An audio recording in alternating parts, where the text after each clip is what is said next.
All right. Welcome back, ladies and gentlemen. This is David Patrick Harry with Church of the Eternal Logos, and I am joined by one of my best friends, Dr. Michael Moeller. How are you doing today, sir? Patrick, I'm doing pretty good. Got my swole on, so my brain is optimized. There you go. What'd you hit today? Today I did, if I remember right, it's Monday, which is that's International Chest Day for you. That is International Chest Day, and that's why I did Leg Day, because I like to, do the hardest thing first. So I'm basically actually interesting. I've backed off to 3 days a week. So with Jenny being here, yeah, I'm trying to do the Mike Metzner high intensity thing. So it's been good so far. It's been good, but I've been doing basically legs Monday, back Wednesday, chest Friday. and chest is by far my favorite. So I'm glad to see that you got your workout in today. And I'm sure that's going to play a factor in today's topic, which is about the optimization of men's health. So you are probably the most recurrent guest on this podcast, along with Made by Jim Bob. And yeah, well, you beat him, but he'll be on tomorrow, actually. But you know, your expertise has to do a lot with men's health. And so for those of anybody who may be watching this who is not familiar with you and your content, if you don't mind, maybe giving yourself an introduction, which we probably haven't done an introduction on this channel for probably 2 years. So yeah, fair enough. Let's how would you introduce yourself to somebody who's not familiar with what you do, who you are, and your content? Well, what's funny in my circle, we say, so I'm a naturopathic doctor, but we usually say ND is in not a doctor. Kind of little side poke there, because, you know, with our medical care system, do you want to, which side of that fence are you on anymore? Because if I tell a person I'm a doctor, they're automatically going to think maybe a good thing, maybe a bad thing. You know, my background. That's true. I was in, you know, I grew up an athlete, Southern Illinois, just across. There you go, Midwestern guy. Yeah, it's where all the good people are from. Salt and the earth. South. I'll give a shout out to the South. Everybody else, I'm not so sure about. we got some good folks here in Pacific Northwest, and a big shout out. I saw that Mark Tella is in the chat. I was down in SoCal. I did a little podcast with him. We were there last. In person. Yeah. Oh, nice. I need to check that out. Shout out to Mark. Yeah, Light at Tabor. We talked about some psychedelic experiences. Ooh. Right? So yeah. So yeah, born raised Midwest, played a bunch of sports growing up, and then in undergrad I got into bodybuilding, did a couple shows, some natural shows, and from there, you know, my interest into optimization just grew, and I got sick. I got what's called interstitial cystitis, which is just a name for an inflammatory condition of the bladder, which they don't know. Many people are familiar with like fibromyalgia, which is just basically means you're in pain. We don't know what's going on. And saw a bunch of doctors, didn't get better. And then I kind of, quote unquote, helped my body cure itself. And at that point, I'm like, you know what? I'm really interested in these things. It's funny enough, I was kind of lost in undergrad. You know, you probably like me, everyone's like, hey, go to college. I'm like, I don't know what I want to do. And I took ancient Greek philosophy, human skeletal anatomy, and organic chemistry. All in the same semester after this is like 4th year, just to kind of be like, what I want to do. And then I found out about naturopathic medicine. And after I kind of had that episode of using herbs and figuring out what things are harmful from the body, like bladder irritants, you know, like colors and dyes and pesticides and stuff. And so I went to Southern California and got a degree in naturopathic medicine. It's a 4-year. I had to have a pre-med undergraduate degree, so I did undergraduate and 4 years of med school. Your mic's popping a bit. Yeah. Can you just double all the connections? I don't know. It wasn't doing it when we were talking backstage, but now the more I don't know if it's about the amount of usage of the microphone, but it's kind of popping a bit. I turned it down. Okay. Now you're too quiet. I can raise your microphone though on my end. Yeah, you can raise my mic, and what I might, you know, sometimes if it pops, if it's too loud, I had all my volumes turned up. Okay, that might be it. Is that better, fam?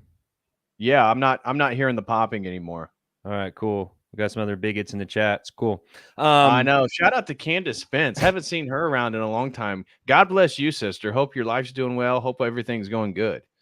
Anyways, continue on. So, well, yeah, I'm giving you the long. Yeah, no, this is great. This is great. I want people to be introduced to your content. Anybody because I got a lot of new people that have joined my channel in the last year, 2 years. So, feel free. You're introducing yourself to maybe some people who are not familiar with you at all.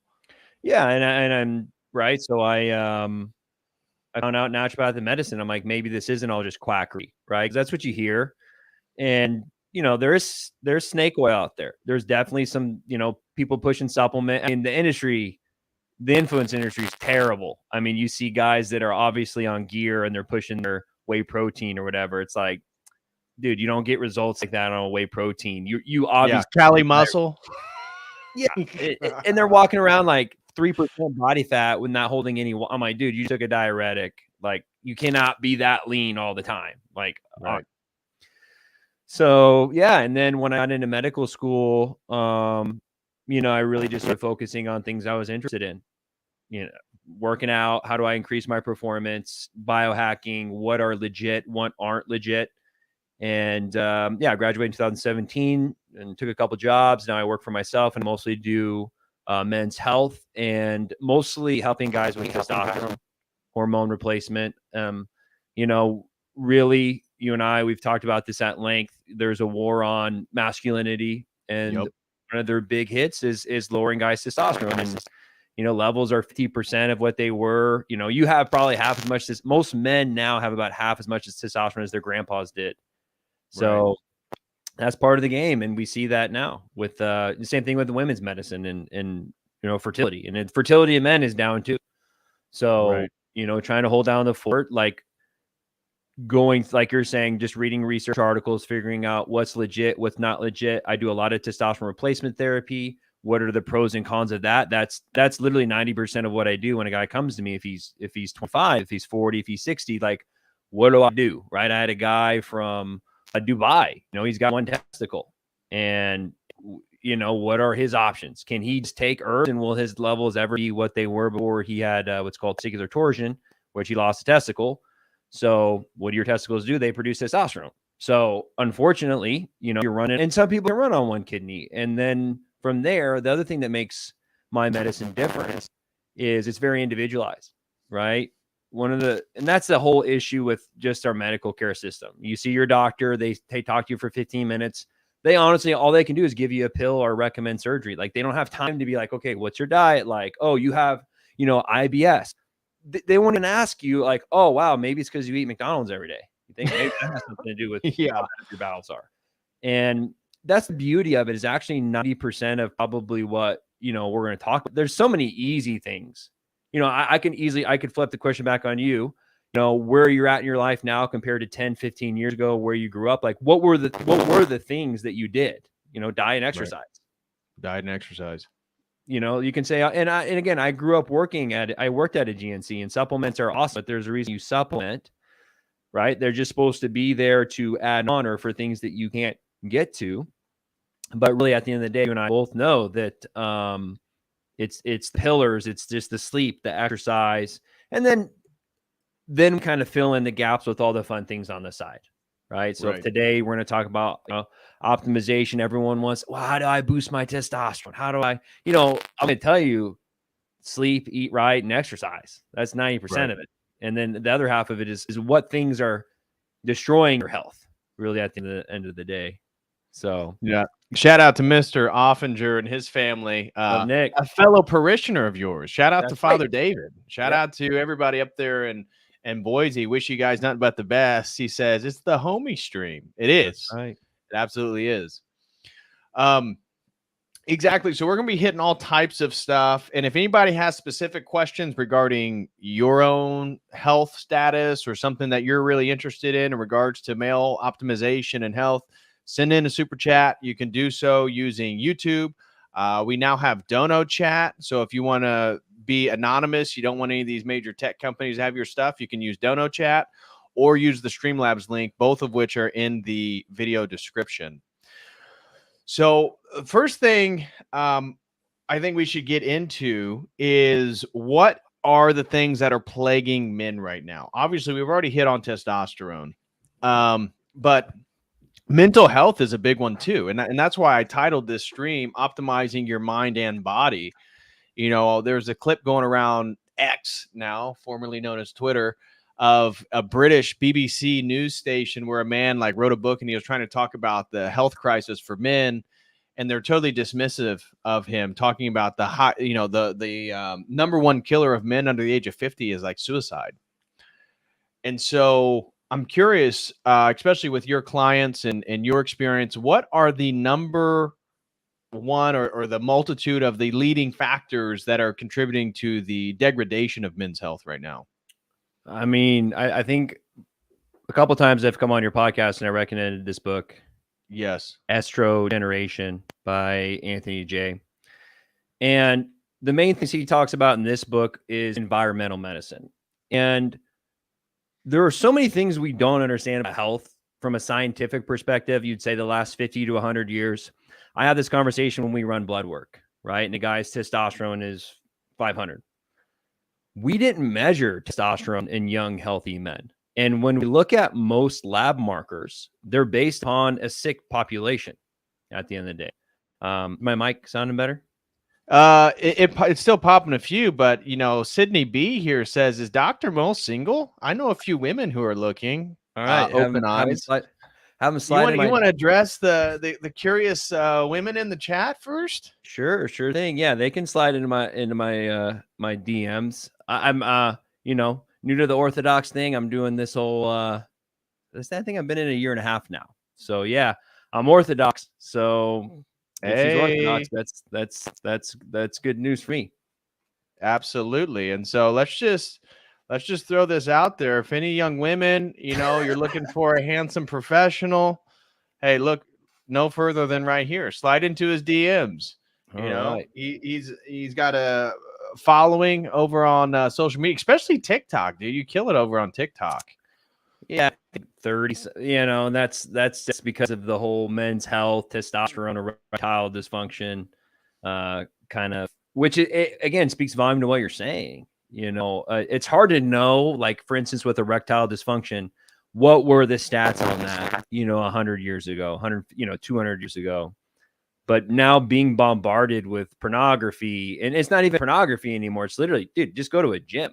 Like, these are things we just honestly don't understand. And I don't even think science can tell us, like, when you talk about hormones, neurotransmitters, and what that was like for someone 100 to 200 years ago. They weren't bombarded with dopamine with their phone and doom scroll. Right. You get dopamine kicks, like you're basically on a slot machine every time you open up your phone. You get rewarded with dopamines. That's why it becomes an addiction. Same thing with pornography. Yep. The guy's picking up his phone. That it becomes Pavlov's dog. That phone, you're used to picking it up, orgasming. So it becomes this whole dopamine kick. So every time you're calling someone, you're like, oh wow, usually I do this, and I'm looking at inappropriate things. And it doesn't even need to go that far, but we can just, go back 100 years. You didn't see the things that we see today for both men and women. And obviously It wasn't promoted in the culture, which I know these are things you've spoke about at length. And we don't know what that does to mental health, in all honesty. When you want to talk about being a man and before you're 16, seeing tons of naked women, like that is a very new experience. I mean, I guess depending on what kind of culture you grew up in. Right. From a more modern westernized society, that's something that's I would say relatively new. Right. And then we look at the culture of OnlyFans and the promotion of sexual promiscuity. What has that given us? And then the to add the layers of that, like environmentally, right? So when we look at this book, he's really talking about the differences in the world of the last 50 and 100 years, the plastics, at the end of the day. Parabens, phthalates, these all in your deodorant. They're women, they're getting hammered, right? They wake up and they just throw 1,000 chemicals on them that are what we call endocrine disruptors. Right. And why do we have fertility? AKA perfumes, for those who weren't picking up on what he was saying. Perfumes and cologne, which I'm just as guilty. Terrible endocrine disruptors. So they're totally disrupting your hormonal system. Yeah. And that's what makes it even more complicated. We call them xenoestrogens, right? So they're like estrogen. They hit the estrogen receptor, but it's not. So if you look at someone who's overweight, like, what does estrogen do? Estrogen makes you hold water, and there's a good amount of it. You need to have a good ratio of estrogen and progesterone for women and men. Men need estrogen. Estrogen is good.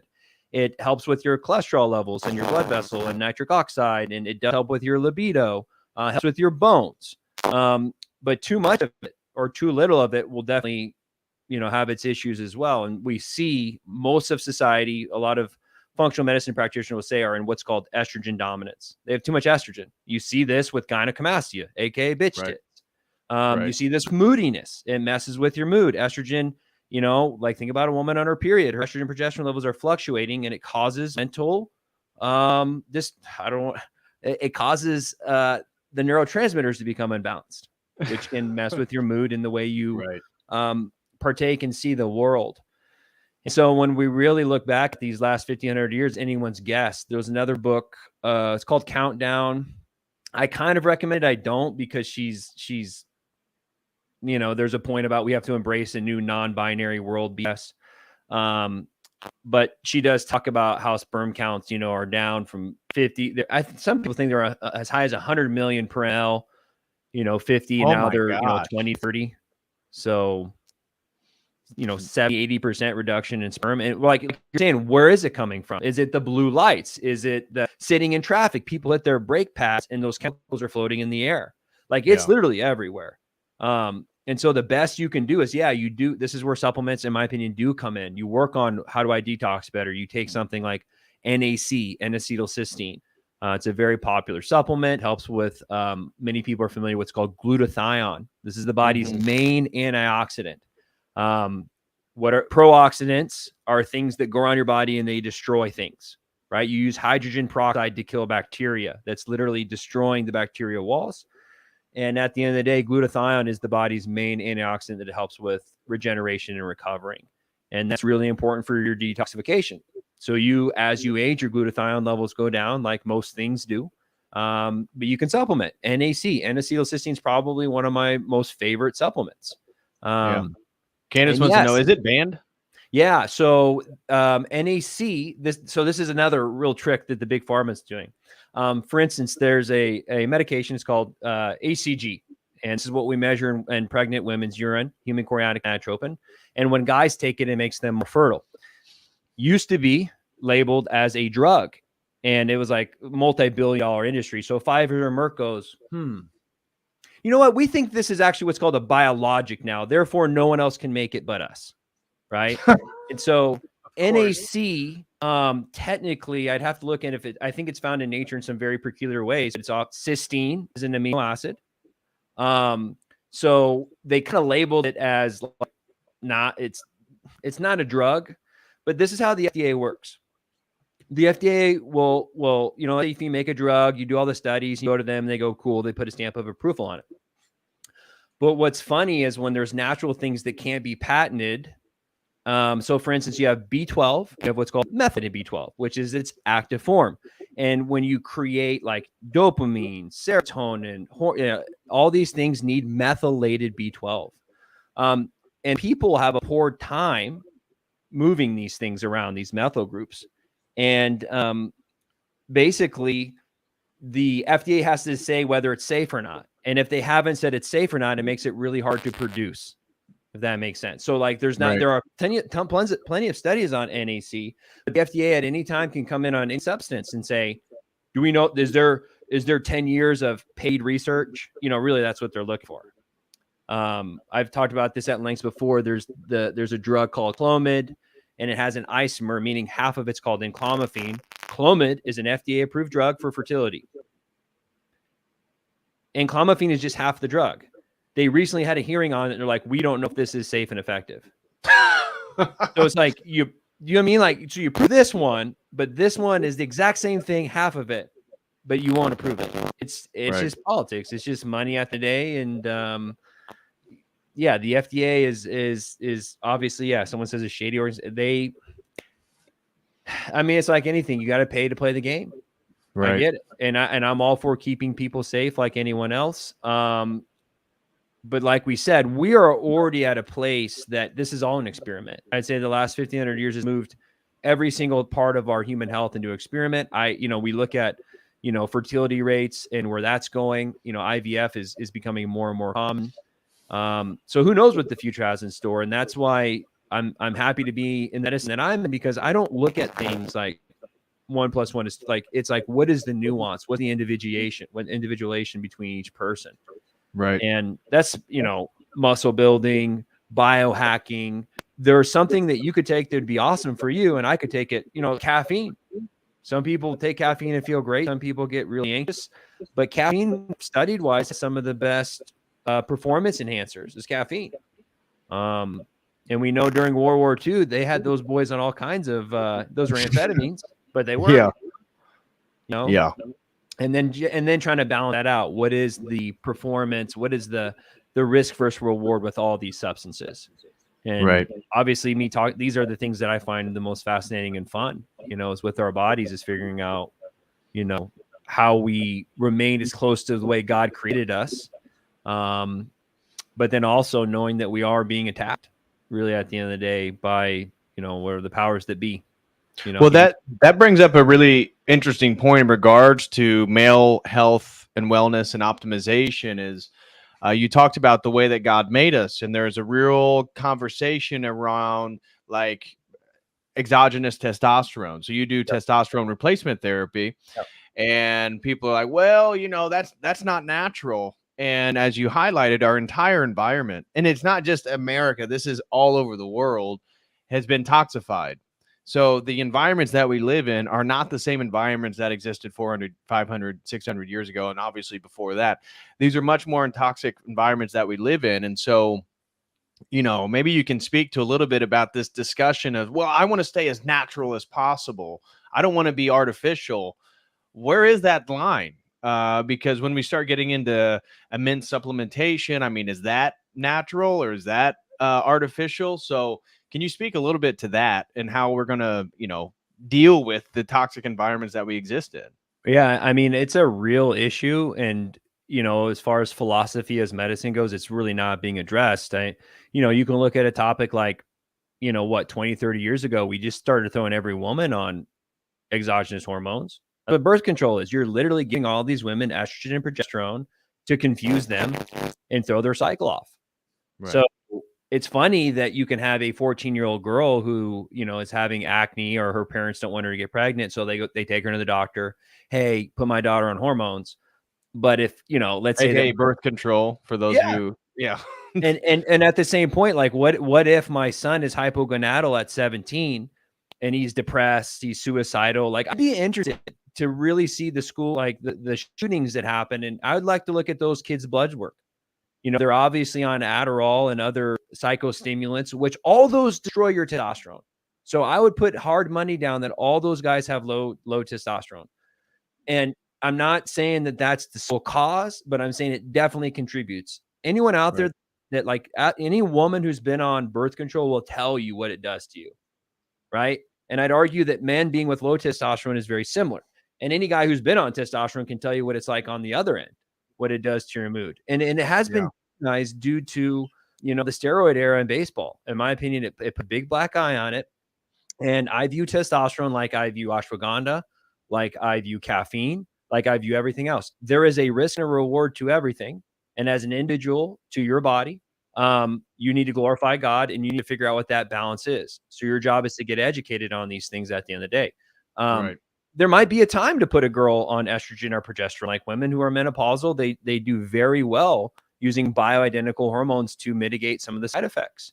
And I'd argue that those side effects have been catalyzed and pushed more to the extreme because they already live in an estrogen dominant environment. Right. So you might even make an argument that most men need some help with their testosterone because they live in an estrogen dominant society already. Like, you're already drinking the water that you're drinking. I mean, they've had some studies showing that it's not even filtering out, estrogens in the water, or at least xenoestrogens, let alone actual estrogen. The plastic water bottles that you're drinking, the phthalates, the parabens. Most people are familiar with, I don't like them putting chemicals in the water, turning the frogs gay, like. He's talking about atrazine, and atrazine was a herbicide or pesticide that was put in fields, and it got into drinking water, and it lowered guys' testosterone and made them infertile. Right. So, I mean, I think at that point there might be a reason to use exogenous testosterone for that guy. Like, this is when you get into the philosophy. Yeah. And then figuring out exactly where that line is, and that's why I would argue medicine should be individualized. Obviously you probably, if you're working out, you're healthy, you feel good, your testosterone's probably not low. I tell most people, I think it's a good idea to get everything checked. Not only your testosterone, but get your thyroid checked, get your, your cholesterol checked, your kidney markers checked early. And then you can tell as you age, oh, I'm feeling a little off. Well, hey, your testosterone was 600. Now it's 580. That's not too bad. Oh, but look at your TSH and your thyroid went up. You know, thyroid people don't think about much too, but thyroid gets displaced by fluoride in the water. Its backbone of thyroid is iodine. And so, like, if you grew up swimming, chlorine kind of does the same thing. And thyroid is your body's heat. Right. You have high thyroid, you're going to be anxious. You're going to be losing weight. You're going to have fast bowel movements. You're going to be hot all the time. You have low thyroid, you're going to be cold. You're going to be depressed, and you're going to put on weight. So if someone doesn't have thyroid, you know, there are people who are overweight, like they're not going to lose weight if their thyroid's low. And the same thing with testosterone. They did a study. There's a study where they had guys with low testosterone. One group worked out. One group they gave testosterone. Which group put on more muscle? Testosterone. It's a limiting factor. Like, you still have to do the work. Like, I'm not here to say, hey, you get on T, you're going to put on 20 pounds of muscle. Like, you know, you still have to do the work, but it will make it the opposite. If your testosterone is low, sorry, you're not getting erections. You're not going to have a libido. You're going to have brain fog. You cannot do these things in the same way. Like, when a woman is her hormones are messed up, she won't get pregnant. Like, your body is telling you, I am not in a good state to reproduce. And then when you get hammered in an environment, for instance, glyphosate, most people know that's Roundup Ready by Monsanto. They spray that everywhere in the Midwest. Just Google it. It's latest cell toxic. The cells in your testes that produce testosterone are toxic to it. Dude, I grew up swimming in ponds next to that where that stuff was sprayed. So I wouldn't be surprised if I don't have a few less Leydig cells than other people, or at least not as functioning as well. Right. Another thing, traumatic, brain injuries. You grow up playing football. Like, I got dinged more than once or twice. So there's a lot of things to watch out for, really, from the environment. And I think we're learning more and more about that as we progress. And then what we do from there, it depends on the individual. I've helped guys just use herbs. I've used some pharmaceuticals, and I've gone full blown, just using testosterone replacement. And depends on the cause. Really, at the end of the day, I just can't sit out and say, hey, everyone should be on, because it's funny. The pharmaceutical industry is like, hey, we've shown, and I don't really buy into these studies. I think it's just Lipitor as far as the statin that showed it's decreased cardiovascular events. But really, at the end of the day, the other thing we don't know are what other side effects are happening. When you really, to be honest, even if you give the devil his due about the shot, like, let's just say that everyone in the world got the shot, and 1%, we decreased the mortality rate by 1%. Cool. But what else did that do? Why is fertility rates 20? You know what I'm saying? Like, we can look at health 40. I thought I saw 44% or something down. Yeah. And then myocarditis, pericarditis, blood clots, aneurysms, all on the dramatic increase. So in regards to then testosterone replacement therapy, it looked like a few people in the chat had some question in regards to, because this is going to be a solution, or at least a serious option some men watching this stream are going to need to consider moving forward. And I've talked with old guys at the gym. There's a guy who's super jacked from Oklahoma, good old boy from Oklahoma, and he talked about how he didn't work out for years, and he felt like crap. And then he went to the doctor reluctantly about a year or so ago, and saw that he had like dramatically low testosterone levels. And you wouldn't think this guy's kind of big and beefy, and he got on TRT, and he's like, man, I feel phenomenal. I always see him at the gym. I always tell him, man, you look great. I hope I look like you. But he was saying, man, his mood, his desire, his perspective on life, everything has totally changed after getting on TRT. But as you've highlighted, some of your clients are younger. Yeah. Some of your clients aren't in their 40s, 50s, 60s, but they're actually in their 30s. Yeah. And maybe some even in their 20s, needing to get on testosterone replacement. And so somebody was asking, like, how does it affect your fertility? If you're on TRT, can you still have children? What are something that maybe somebody who's kind of contemplating TRT, what are some of the drawbacks and what are some of the positives? Yeah. I do want to comment. You talked about the older gentleman. I had a new guy come in this week. He was 50, an accountant, got his levels measured 3-4 years ago, got on Clomid, which helps the body produce more, felt a little bit better, did that for a year, kind of got results, and then went on testosterone. He went from 300 pounds down to 190 and is like, Wow. dropped. You know, this is the hard, like, and again, I'm not saying it's everything, but the way I try and tell people, imagine you're used to your car having a V8 in it, and now you're at a V4. Like, your engine size is smaller. You can't, when your testosterone is lower, testosterone is the hormone that makes effort feel good, right? Testosterone is going to increase your sensitivity to dopamine and serotonin. That's why it actually alleviates your mood. It makes your mood better. It makes you more sensitive to stimulants. I've had guys who have been on caffeine for a very long time, and once you optimize their testosterone, they lean off. They can't even do it. They actually get anxious, you know, and that's where I'd say a lot of people cover up low T with caffeine. And you can argue then, like, how do you, which one's better? You know, what's what's the side effect versus the benefit? That's a whole conversation. You have, and again, these things have with your doctor. Don't have with me. I'm not here to give medical advice at the end of the day. I'm just giving you some information to work with. It just breaks my heart. This guy's like, I went to my doctor. We were on TRT for a year and a half. You know, I'm down 110 pounds over 2 years, and my brain fog, and I'm accountant. I'm feeling better. And he's like, you know what? We want your natural production to come back online, so I'm gonna pull you off. What do you think happened? He gained like 30 pounds, got depressed, was sad, brain fog, all these things. And so this is what I'm saying is it literally depends on person. I personally believe in alleviating symptoms. As a doctor, you come to me, and if you know, as a mechanic, I wouldn't be like, well, your old engine sucks. Let's just give you some nitrous for a bit and pull you off. Like, I'm gonna try and fix your engine. And if I can't fix your engine, I got to figure out why is your alignment out at the end of the day. And so again, this conversation, if you're 20 and you're dealing with these symptoms, I would argue that it's going to get worse too. And I'm not here to fearmonger. I don't need more clients. I'm actually, you know, I don't want to come here and be, oh, he's just shilling. No, I honestly don't. But the reality of the situation is that I've seen 20-year-olds all the time with testosterone of 200 to 300. And I always quote this study. In 1988, the average 6-year-old male's testosterone was in the mid 500s. Most of my clients are patients that are coming to me now that are under fit. They're 300. They're 250. They're 350. And again, I see sick people. People are coming to me because they have these symptoms. But really, at the end of the day, they're lowering the lab levels. Like, when I first got into medicine, the range was 350 to 1200, which is already preposterous. You're telling me that someone at 400 and someone at 1100 are going to feel the same? No way. Doesn't make zero sense. The only way that insurance will cover it is if you do 2 morning readings in the same week and they're both below 350. So I tell this story, 33-year-old friend of mine, he's in the Midwest, has 2 daughters. And he's like, Mike, I come home, I'm tired. I can decide, am I going to play with my daughters? Am I going to go to the gym, or am I going to please my wife? I can't do all 3. I can do maybe one of them, and I'm struggle busting. I said, hey, dude, go get your testosterone measured. Goes in his primary care. They measure it. He comes back. He's 275.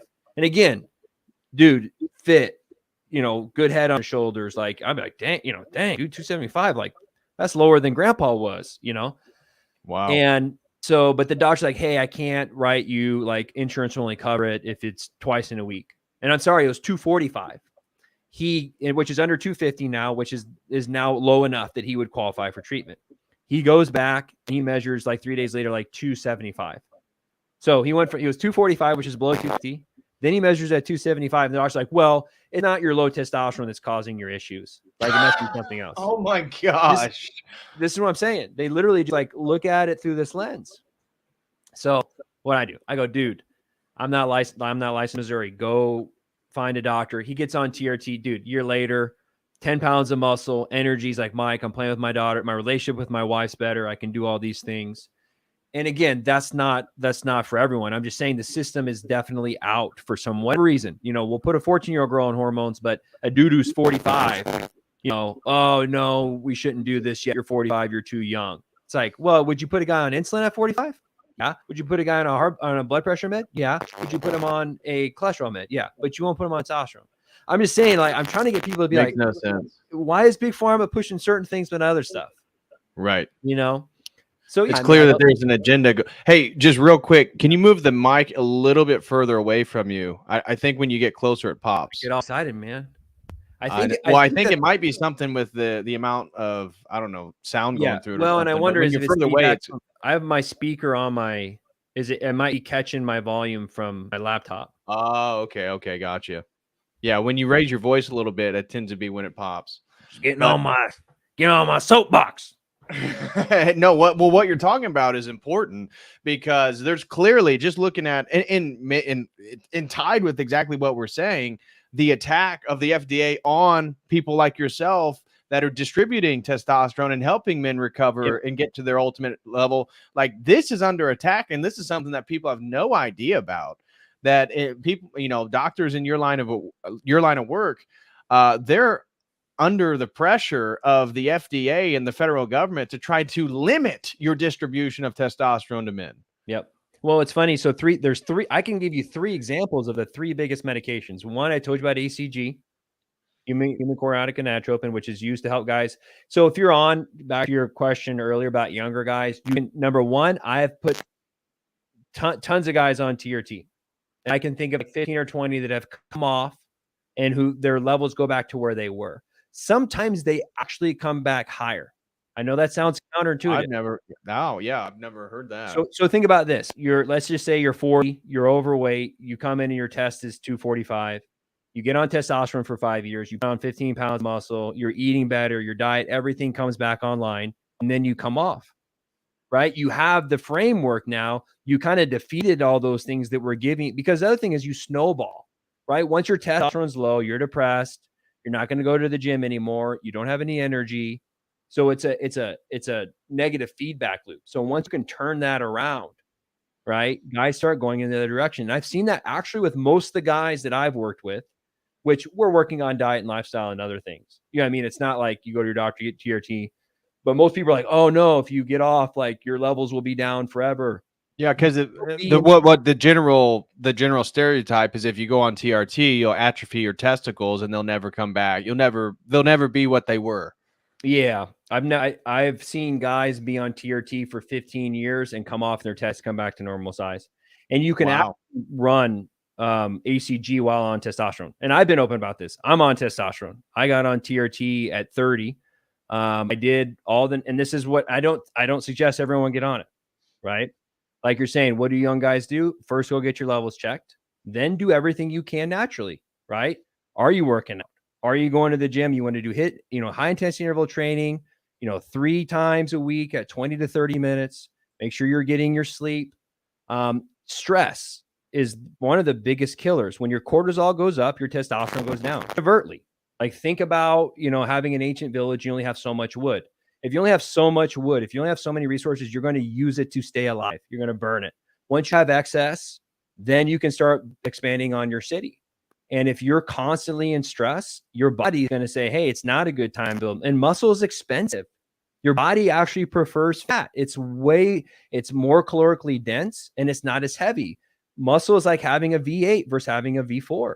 You burn more calories. And that's why it's positively better for your health, because the more muscle mass you have, the more calories you burn effortlessly. We've talked about this. Your more muscle you have, more your insulin sensitivity increases, meaning your muscles are constantly asking for sugar. They're constantly asking for your blood sugar. And so it's a positive feedback loop into the healthy way. Right. Tell young guys, hey, do all your things right first. And then, try out some herbs. Ashwagandha is a popular herb. You can do, everyone talks about Tonkat Ali, the pine pollen, zinc, magnesium are other 2 popular things that people can be deficient in that can help optimize testosterone. But really, at the end of the day, it really just depends on that individual. And that's why you need to go talk to a doctor.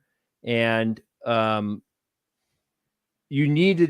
all about staying conservatively and then moving more and more aggressive. And it just depends on the person at the end of the day. And then, you got to decide, like, if you're suicidal and you're 28, like, I had this kid come to me. He went to another practitioner. They didn't put him on testosterone. Suicidal, was on 4 different psych meds. We put him on testosterone and he's now 6 months in and he's only got 1 of his psych meds left. So wow, pick your poison, really, at the end of the day. And I'm not saying, testosterone, there are negatives to it. You can get blood thickness. You can get high estrogen. It decreases your fertility while you're on it. I'm not going to sit here and tell you that it's all hunky dory. But that's really, at the end of the day, is every individual has to decide, like, what you don't get through life without having negatives, right? So you're going to have to sit down and decide what path you want to take. Same thing with the shot.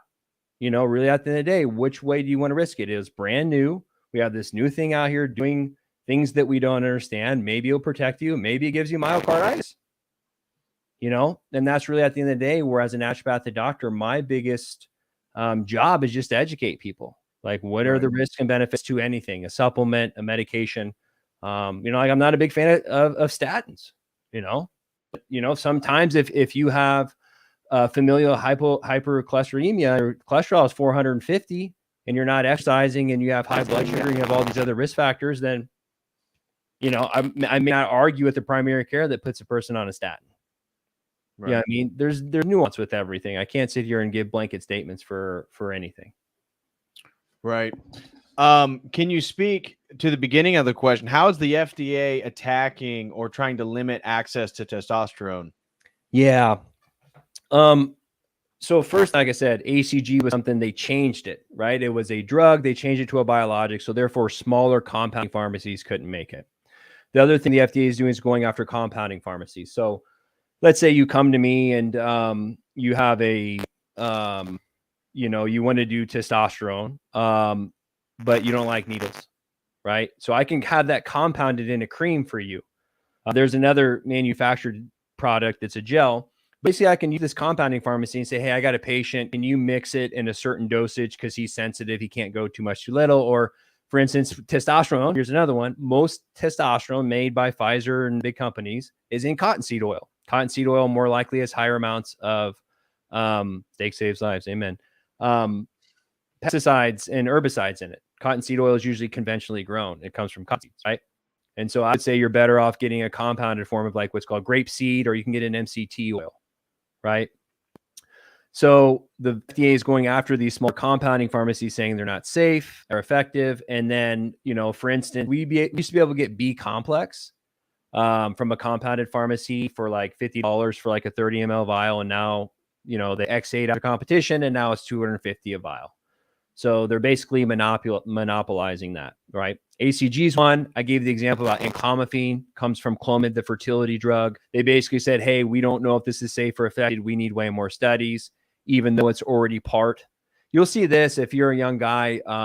Maximus and Valhalla, they're two popular companies that really promote this enclomiphene. I've used it in some of my patients too, because it's a pill, right? So they're like, well, this is more natural. It's not, and again, we can argue about whatever that means. Okay, it's still altering your hormones. It's a medication.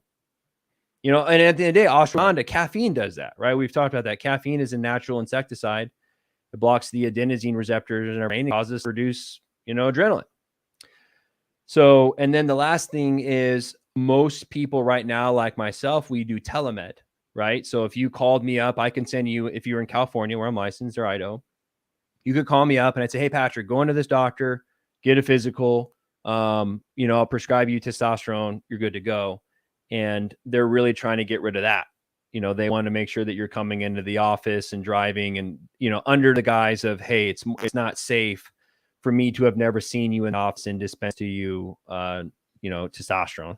So, and you can make that argument, right? Really with the opiate crisis. That's kind of what comes off of that. At the end of the day, they're saying they're crunching down on that, but they put testosterone in almost in the same schedule as opiates, which again, I don't know if anyone that's overdosed on testosterone. Absolutely retarded. We got a couple $1 super chats that are in a way related to what we're talking about. The first one comes from Dr. Vagisil. He may be, he may be a fellow doctor you've worked with. I'm not sure, but he throws in a question and says, any tips on gut health, or do we just focus on hormone optimization? Nah, man. Yeah. I mean, I know we drove right into the meat of testosterone. In naturopathic medicine, we have a saying that anytime something's wrong, you always want to start in the gut. Really.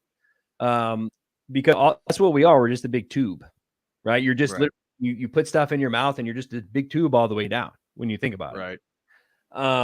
Right. So you chew things up and you have some enzymes in your mouth that help break things down. And then in your stomach, you're mostly releasing hydrochloric acid, which is breaking up proteins, amino acids. And most of that's all absorbed in this intestines. So you can imagine, right, if you're having issues, whether it's producing enough hydrochloric acid, right? That's what causes a lot of people's indigestion. You ever ate a big steak and it just feels like it's sitting there.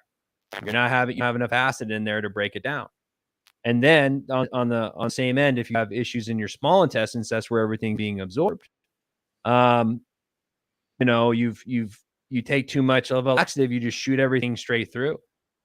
Right? That's what's going on. You're really not absorbing some of the nutrients at the end of the day. So if you have gut issues, you're going to have issues almost everywhere else because you're not absorbing. How are you supposed to get nutrients if you're not properly absorbing your food? And what most people know about right now, we call it leaky gut was the first term. Most allopathic, they want to call it intestinal permeability, which is, imagine your skin, right? You put coconut oil on your skin, it gets absorbed. The coconut oil gets absorbed into your body.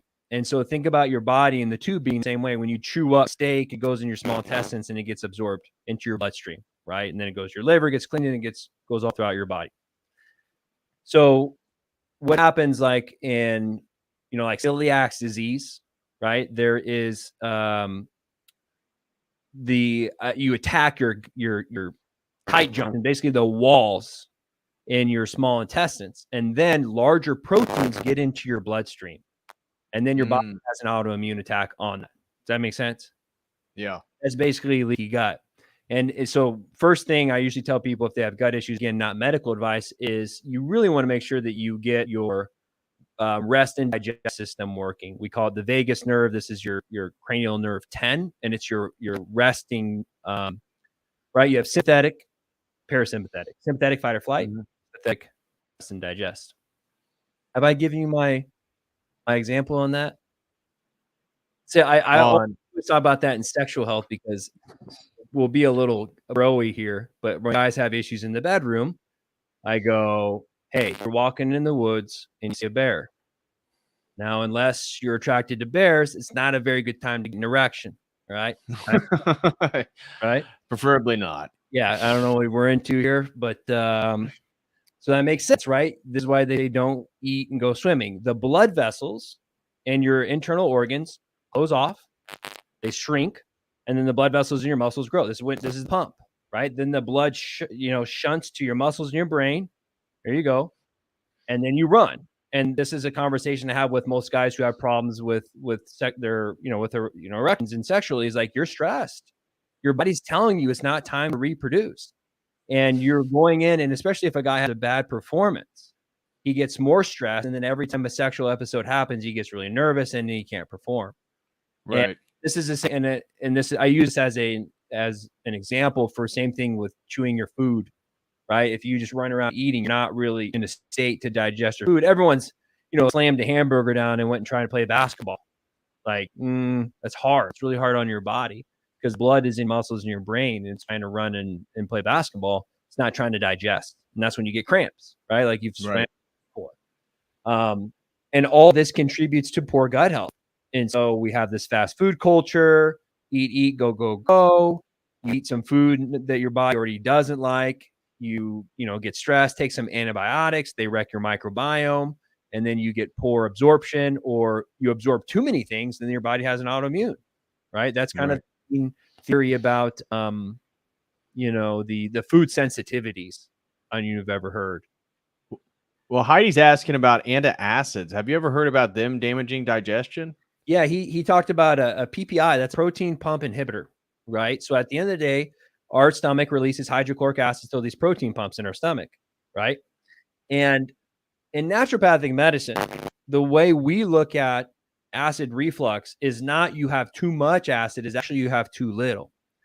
When you have an overabundant amount of acid in your stomach, your upper esophageal sphincter will close off, right? If you don't have enough, then your upper esophageal sphincter actually kind of relaxes open. It's like a nervous system thing.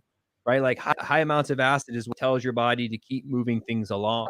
And if you don't have a lot of acid, then you get bloated and blocked up, and then you get reflux, right? Your stomach's like, it's not going anywhere. And so when people get that reflux, okay, what neutralizes acid? A base, some type of like carb, what's Tums? Calcium carbonate. It neutralizes acid, which is actually the opposite of what you want to do. You want more acid. And again, don't take this for face value. Talk to your doctor, because if you have an ulcer, you don't want to be taking hydrochloric acid. But this is why so many people take apple cider vinegar and feel better. I don't know if there's plenty of stories about that. People having eczema, people having indigestion, gas, bloating. They take apple cider vinegar before and after. Ginger is really good for that too. It gets your stomach, and Chinese cheat. It's the energy of your, eat some bitters. That's why often most places and cultures will have some type of bitter food before they start eating. It stimulates your tongue.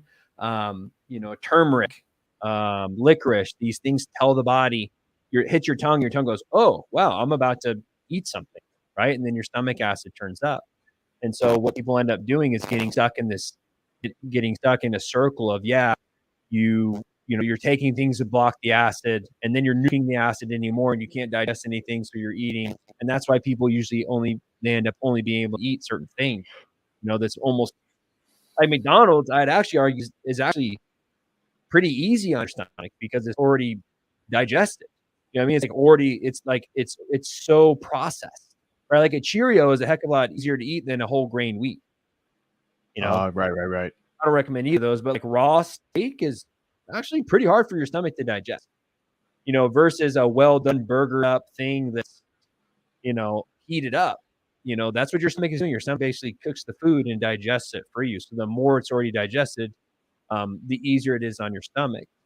And we live in a world now where everyone's digestion is just super weak. I mean, you ever think about that? Like, when I was traveling back from California, I had some leftover lasagna from like the night before. Yeah, I know I splurged. And don't do this, but if you look up, like, you shouldn't eat food after it's been laid out for like 2 or 3 hours. Right. Like like bacteria starts growing. And I was thinking about that because I Googled it. I'm like, well, I'm going to be in my car for 5 or 6 hours, and then I'm going to be on my flight. Like, I shouldn't be eating this. I mean, I ate it and I was fine. But it makes you think, like, what did people do 100 years ago? Would they stop eating food after 3 hours? Did everyone just had food poisoning all of history forever? No. Like, it just makes you wonder, like, what, makes you kind of wonder, like, how that works and how did these, I don't like social constructs, but that's kind of what it seems like to me. They're ideas implanted in your head, no different than make sure you get your shot in the winter. Got to get your shot. Get your shot. Yeah. So, we got another question I want to share with you. Is it possible just to unplug your mic and then plug it back in? See if that would just to see. But Beyond Seraphim said, relating to the protein pump question, he said, everyone going into surgery gets prescribed a PPI. It stays on their drug list when discharged. Then patients can't get off of it due to the acid rebound, and they think they need it. Doctors keep refilling it. Yeah. Yeah, no, it's in like a lot of drugs, not only PPIs. They're not made. I could be wrong. Maybe someone Google real quick and check me. Like, look, is there a long-term study, with PPIs for 15, 20 years? To my understanding, they're only supposed to be used intermediately and very short for a short period of time. But you get like a doctor, like, okay, we're going to the surgery. We don't want their stomach being upset. We don't want lots of acid floating around. Let's just, hammer them down with this drug. And I mean, that's the opiate crisis too, right? Dude throws his back out, gets the little pain meds, gets hooked on it, can't find it, and finds out heroin's cheaper. Exactly. A question came from a mutual friend of ours that I think his wife may have some choice words for you at church. Our buddy, the Orthodox Farm Chad, throws in 999, says, hey, Dr. Mo, my wife has just informed me she's never been moody because of her period. Is she lying or are you? No pressure. Hey, she's the one exception to the rule. I've seen that lady, man. I tell you what. Well, you know his wife, don't you? Yeah, to say something special about her. It's that European blood, I guess. I don't know. That's true, right? That is true. The Europeans have something special about them. But thank you so much, Nick. God bless you and your family. Really appreciate the super chat, brother. Thanks for all the support. And then there was a few things. We had another one over on Streamlabs that had to do with meditation. He said that I read this comes from Edanen threw in $1 and said, I read that meditation boosts testosterone. Is that true? Have you heard anything regarding meditation? Yeah, again, what's so funny is we look at everything like meditation equal high testosterone. And when I think about things, it's more of like an engineering. Yeah, you know what meditation does for most people? what did we just talk about was one of the major disruptions for like your gut? Stress. Go, go, go, go, go. You can't digest your food. Like we know that there are plenty of, actually, I don't know. We'd have to see if there's actual research behind the mindfulness of eating, just sitting down. Obviously, as Orthodox, we'll say a prayer right before we eat. Right.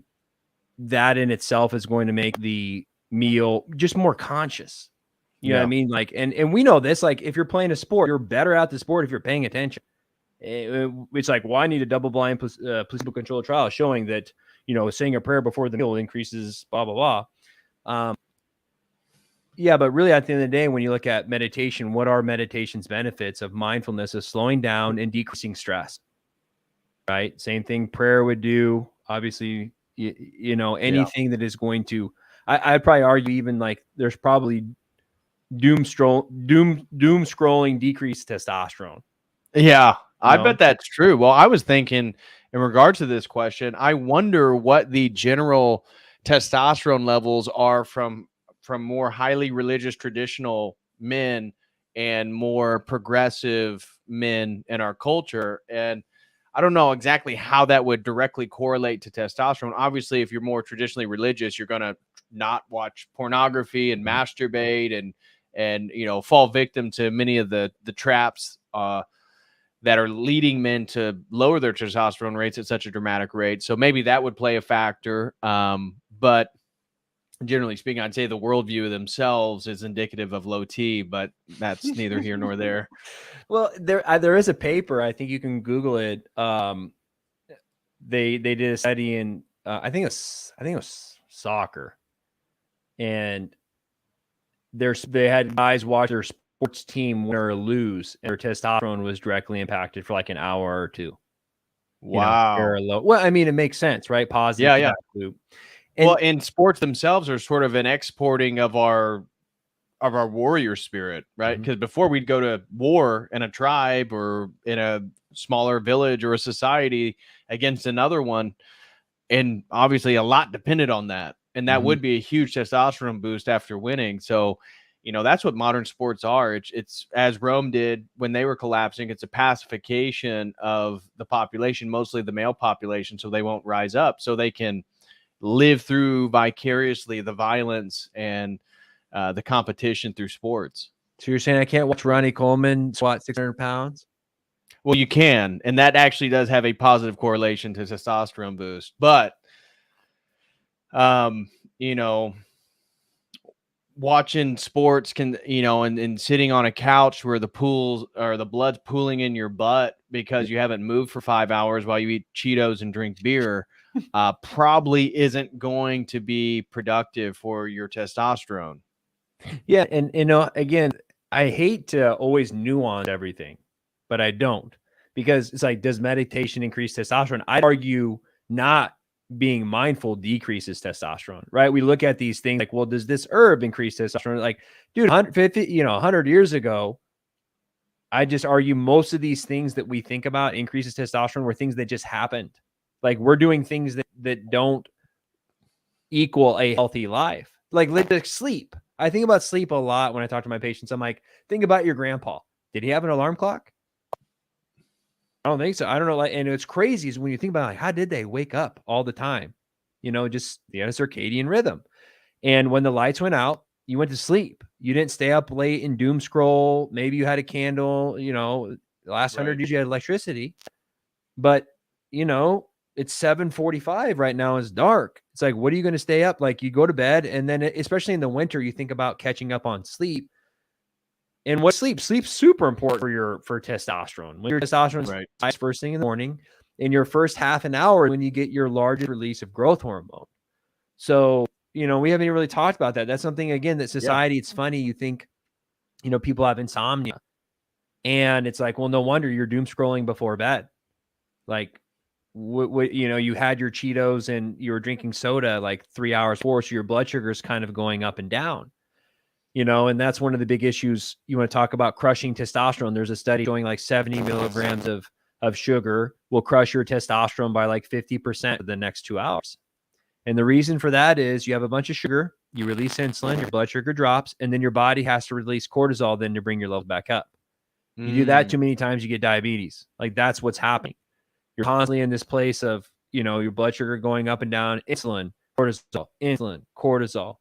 Where, if you're eating grass-fed steak and you throw some butter on there and have some potatoes when it's all, together. But if you're eating, like in our culture, a lot of processed carbohydrates constantly, you're just going to get that. You're going to get that sugar release. And insulin is great when used properly. Insulin's probably the most anabolic hormones. You can see the big difference. That's one of the big arguments for, you go from Arnold to like Dorian Yates. Like that's when a lot of speculation when they started using insulin, right? Insulin is very anabolic. It pushes the sugars right into your cells of your muscles and tells them to grow. And you can see a difference, you know, for sure. If you ever, we had a kid, the mass monsters, Yeah, dude, there's a big difference from Arnold. You can tell. The classic physique era, the golden era, to the mass monsters of the 90s and the 21st century. Yeah. And I liked Arnold and those guys personally. I mean, I don't know, they definitely. Well, Mike Metzner, I think he had one of the most ideal physiques. Yeah.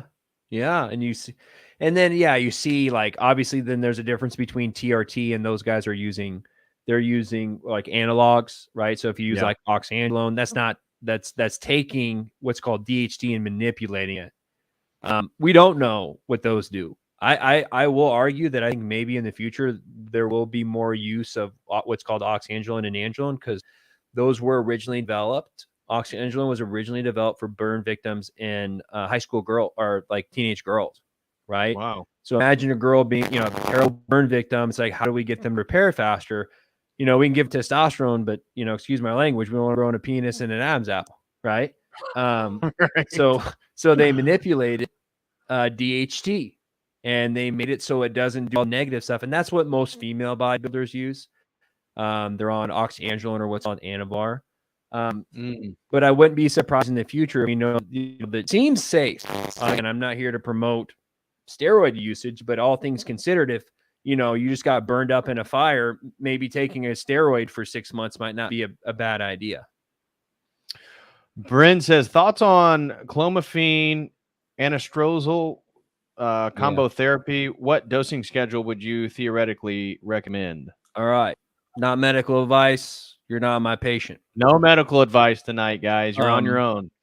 Well, I can talk about these two medications. So first off, clomiphene, drug name is Clomid. I talked about this one. So clomiphene has two isomers in clomiphene, which is mostly for LH. And for what guys need to know is LH, luteinizing hormone, goes from your brain down to your testes and tells you to produce testosterone. So the clomiphene part of this drug is what will increase your testosterone. On the opposite end, you have what's called zuclomiphene. It has like a 20 to 30 day half-life. Okay. And it's mostly estrogenic working on the FSH. So if you just listen to what I said, part of the drug will increase your testosterone, but it's only in your blood for about, say 6 half-lives, just say a day, where the other one's going to be in your blood for months. And again, this drug was originally invented for women to be fertile. So like when women are having problems ovulating, they'll take this for 4 to 5 days during ovulation. It helps them release their egg for fertility. And if you do the math, you're like, well, if it increases FSH and LH, this will increase testosterone and N. And it works if you have, if your testes are still there, like it will increase the signal. Yeah, I've seen guys on Clomid have their testosterone be 400 and go up to 1200. It works. The issue is Clomid is a selective estrogen receptor modulator. So the way it's working is it's going to the brain and confusing the brain to increase what's called gonadotropin releasing hormone and FSH and LH, right? So that's how it works in telling body how to increase, right? And again, I'll take a step back. Your brain releases gonadotropin releasing hormone. Pituitary, it talks to your pituitary, releases LH and FSH. It's in your blood, goes down your testes produce testosterone, right? So we have a feedback loop, right? Your brain says, I want 100 testosterone. You get 100 testosterone back. Everyone's happy. The issue becomes is what happens when your brain asks for 100 and you only get back 50. Then the signal will go up. And then you'll be bugging your testes to produce more testosterone until you don't produce enough. And this is what happens in thyroid. And this ultimately what happens in menopause for women. Their FSH and LH, their signal from their brain is begging them for estrogen and progesterone, but their ovaries don't have any follicles left to produce. And then that's why their body goes all haywire, because all of a sudden they had estrogen and progesterone, and all of a sudden they're getting less and less, over that 2 to 3 year span, or however long their menopause goes. So Clomid works by increasing the signal from the brain. The issue is it works in other parts of the body. It actually modulates estrogen in your breasts, because it also can work as for breast cancer. And it also is a positive. It does positive in some places and negatives in other, if that makes sense, for estrogen. And so most men that I've treated and used this in, they do not feel good on it. I've taken it. I do not feel good on it. I feel like I want to take a bubble bath and not go out in the world and talk to anyone. It's not fun. And some people have taken it and feel really good. And this is what I'm saying. You can try this before going on TRT. Like, hey, and it gives you information. Like, what's going on? Why isn't my brain asking for more testosterone? Right? And this is where I'd argue, and a lot of people don't like this. Like when I start, saying, hey, this is the world we live in. You're already on other things like Clomid. There are already things in your environment that's telling your brain you have more estrogen. And so your FSH and LH signal are lower. Naturally, they're way lower than your AMPOS, because your brain is confused. You're drinking out of a plastic water bottle, and your brain says, I have high amounts of estrogen, so I'm not going to produce FSH and LH. And the reason we know this is because when I give you this medication, that signal goes up. The issue is, why is that signal low? And that has to do with, the blue light, watching your team suck, not having camaraderie. I think there are studies showing too that males in a fraternity group, like firefighters, police officers, often have more testosterone. That makes sense. So you're living in an environment that your brain is saying, I don't want more testosterone. Do you need it? Like, you're sitting at home playing video games, drinking Mountain Dew. Like, why would your brain ask for more testosterone? Right. And then anastrozole, I don't like. Anastrozole is what's called an aromatase inhibitor, right? So you have cholesterol. Cholesterol turns in what's called pregnenolone, and that turns in all your hormones. And that's one of the main issues with statins, is when you're shutting off your cholesterol production, you're messing with all your hormones. So you take pregnenolone, turns into testosterone, and then testosterone can convert into estrogen. And there's an enzyme called aromatase that does that. And anastrozole is an aromatase inhibitor. So it stops your body from converting testosterone into estrogen. Again, originally a breast cancer drug. Funny thing about breast cancer is they did some studies with women who had breast cancer, and they actually put testosterone pellets in their breast around the cancers, and it choked out the breast cancer. Showing, again, we live in a world, we have higher amounts of breast cancer, in my opinion, due to the environment having way more estrogen in it. Why people think they need anastrozole is because they think they're bodybuilders and they're running 500 to 1,000 milligrams of testosterone a week. Then you do get way much estrogen. And then you do take that because estrogen has you hold water. I have like maybe 5 guys on that. Out of my 100 guys, I have like 5 guys that take that medication periodically. The issue with that is estrogen does do things. And when it gets demonized, then it gets really, really low. And then guys get issues from low estrogen, which is like numbness. Like, you don't feel attached to the world, weak bones, bad cholesterol levels, bad for your cardiovascular system, decreases your nitric oxide levels. So that's helpful. I don't like that combination, and personally. One of the things that the chat was kind of talking about was raw milk. Yeah. I wondered if you wanted to speak to that, but also the effects of soy. That was something I wanted to bring up in tonight's chat.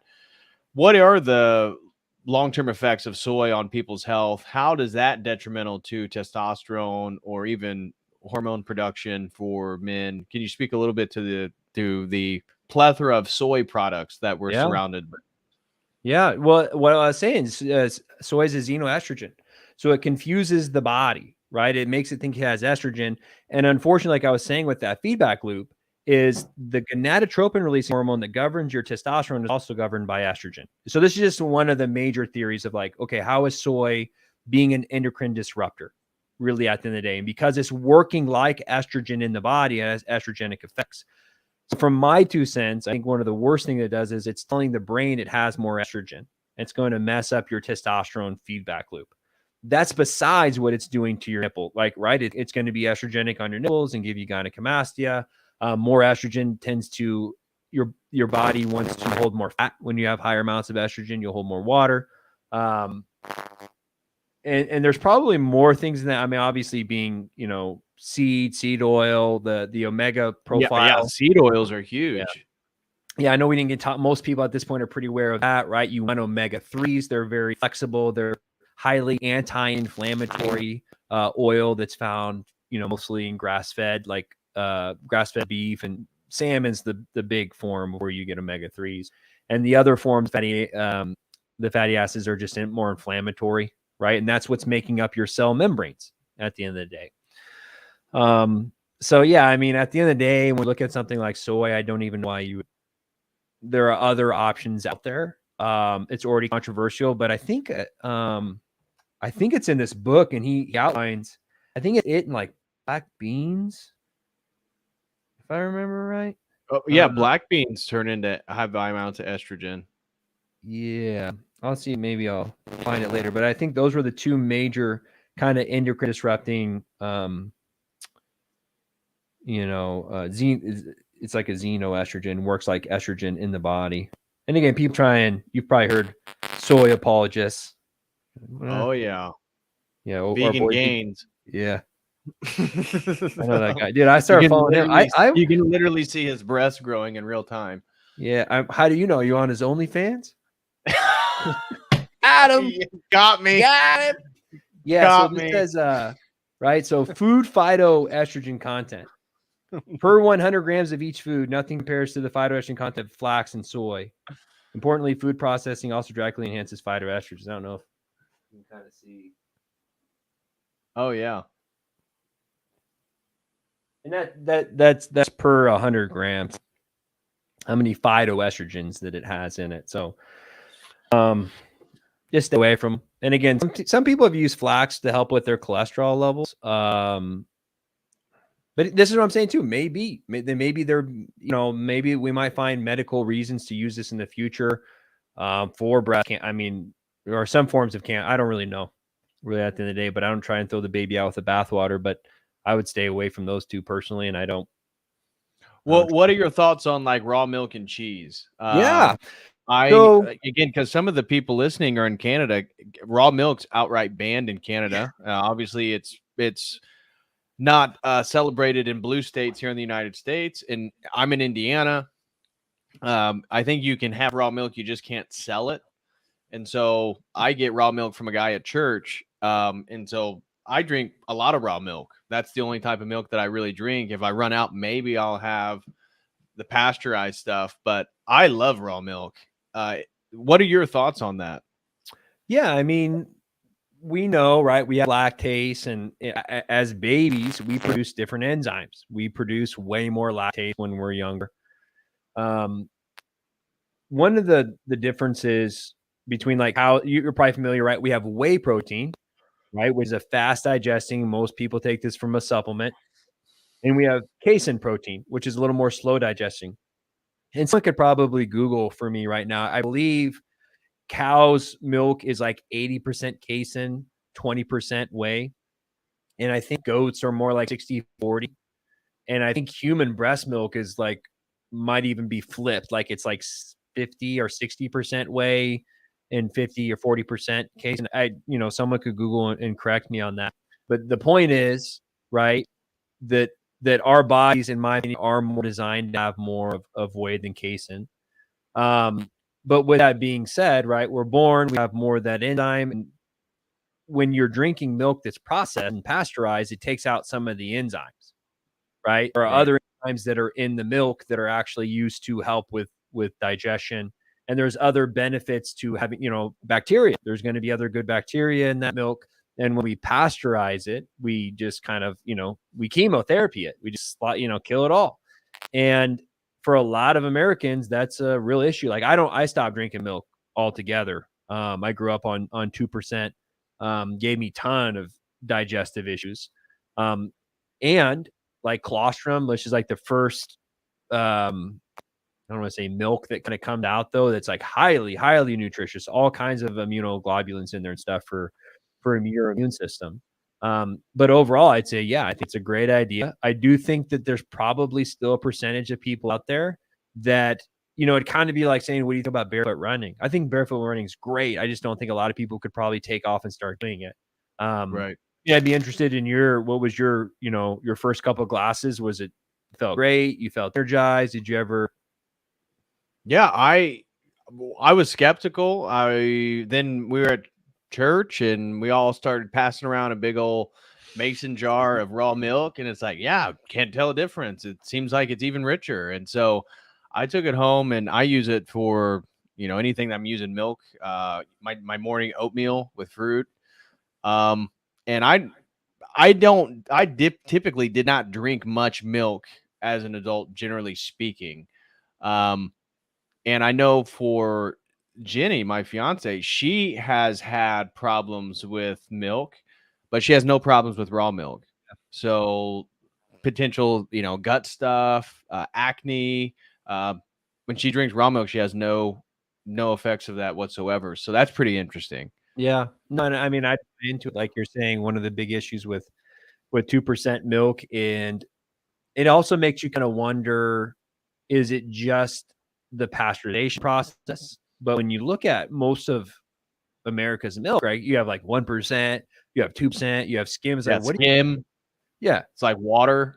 Yeah, what are you doing? Like, what happens when you take that ratio of fat out? Like, how did you, filter this out? And what does this do to the body? Are we getting an overabundant amount of one part of the milk and not the other?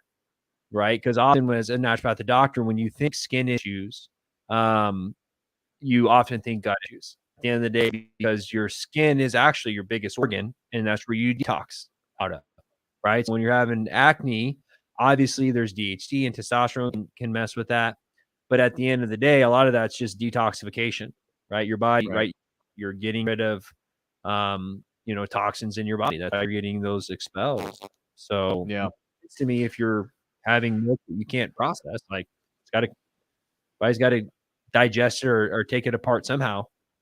Right.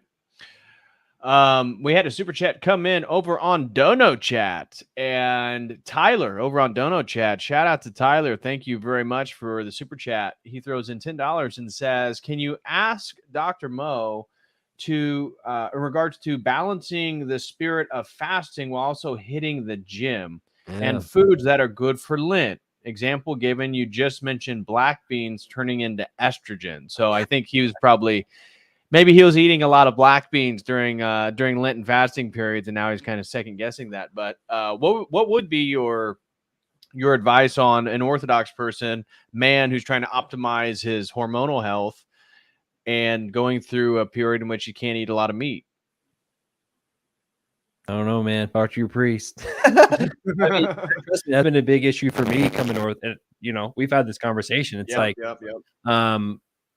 obviously our salvation is more important than, 5 pounds of muscle or whatever. But I also get that, like, for me, I had gut issues. I have a very restricted diet. And I talked, that's a relationship I had with my priest at the time. Hey, there are different ways you can fast, or can you do X, Y, and Z? And yeah, not to scare you, from black beans or whatever. I think that was one that is a little more people don't know about, but it's not terrible compared to looking at flax and soy. Flax and soy are like 100 times worse than the black beans. I just say it's probably not a good idea to be eating just black beans all the time. Lentils, what are your thoughts on that? Yeah, lentils are good. Yeah, they have higher amounts. This is the game we got to play as Orthodox during Lent is, what are our options? Yeah, lentils have, chickpeas, lentils, those have decent amounts of, per calorie, how much protein that you're having in there. I'm curious because last fasting period, I drank my priest is okay. He was, again, I always have an ongoing conversation with him when the fasting periods come up, with me still drinking whey protein. Yeah. So I was still trying to hit my macros in regards to protein, carbs, and fats, particularly my proteins, by drinking my protein because I wasn't getting as much through meat. Yeah. Does that affect testosterone? How could that? I mean, what would the long-term effect of, like, during a fasting period is, okay, well, I'm going to at least hit my protein per pound of body weight, but I'm just going to drink it all, basically. Yeah. So from a biochemical standpoint, when we look at protein, carbs, and fats, right? You and I had this conversation before. I look at, if this is a fire, right? Carbs are sawdust.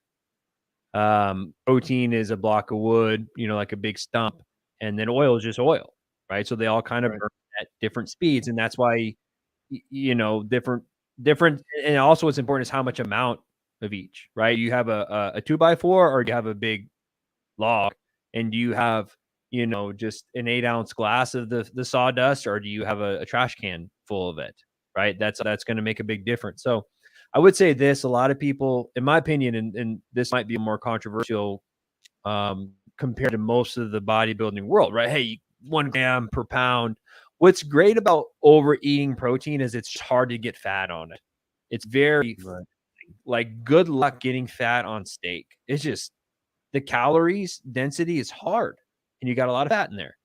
So I'm all for eating more proteins, and mostly protein, because it's easier to overconsume fat. Like, you can, you can eat 4 or 5 spoonfuls of peanut butter, and there's, like 1,000 calories there. And I do lean more to the calories in versus calories out things, with certain,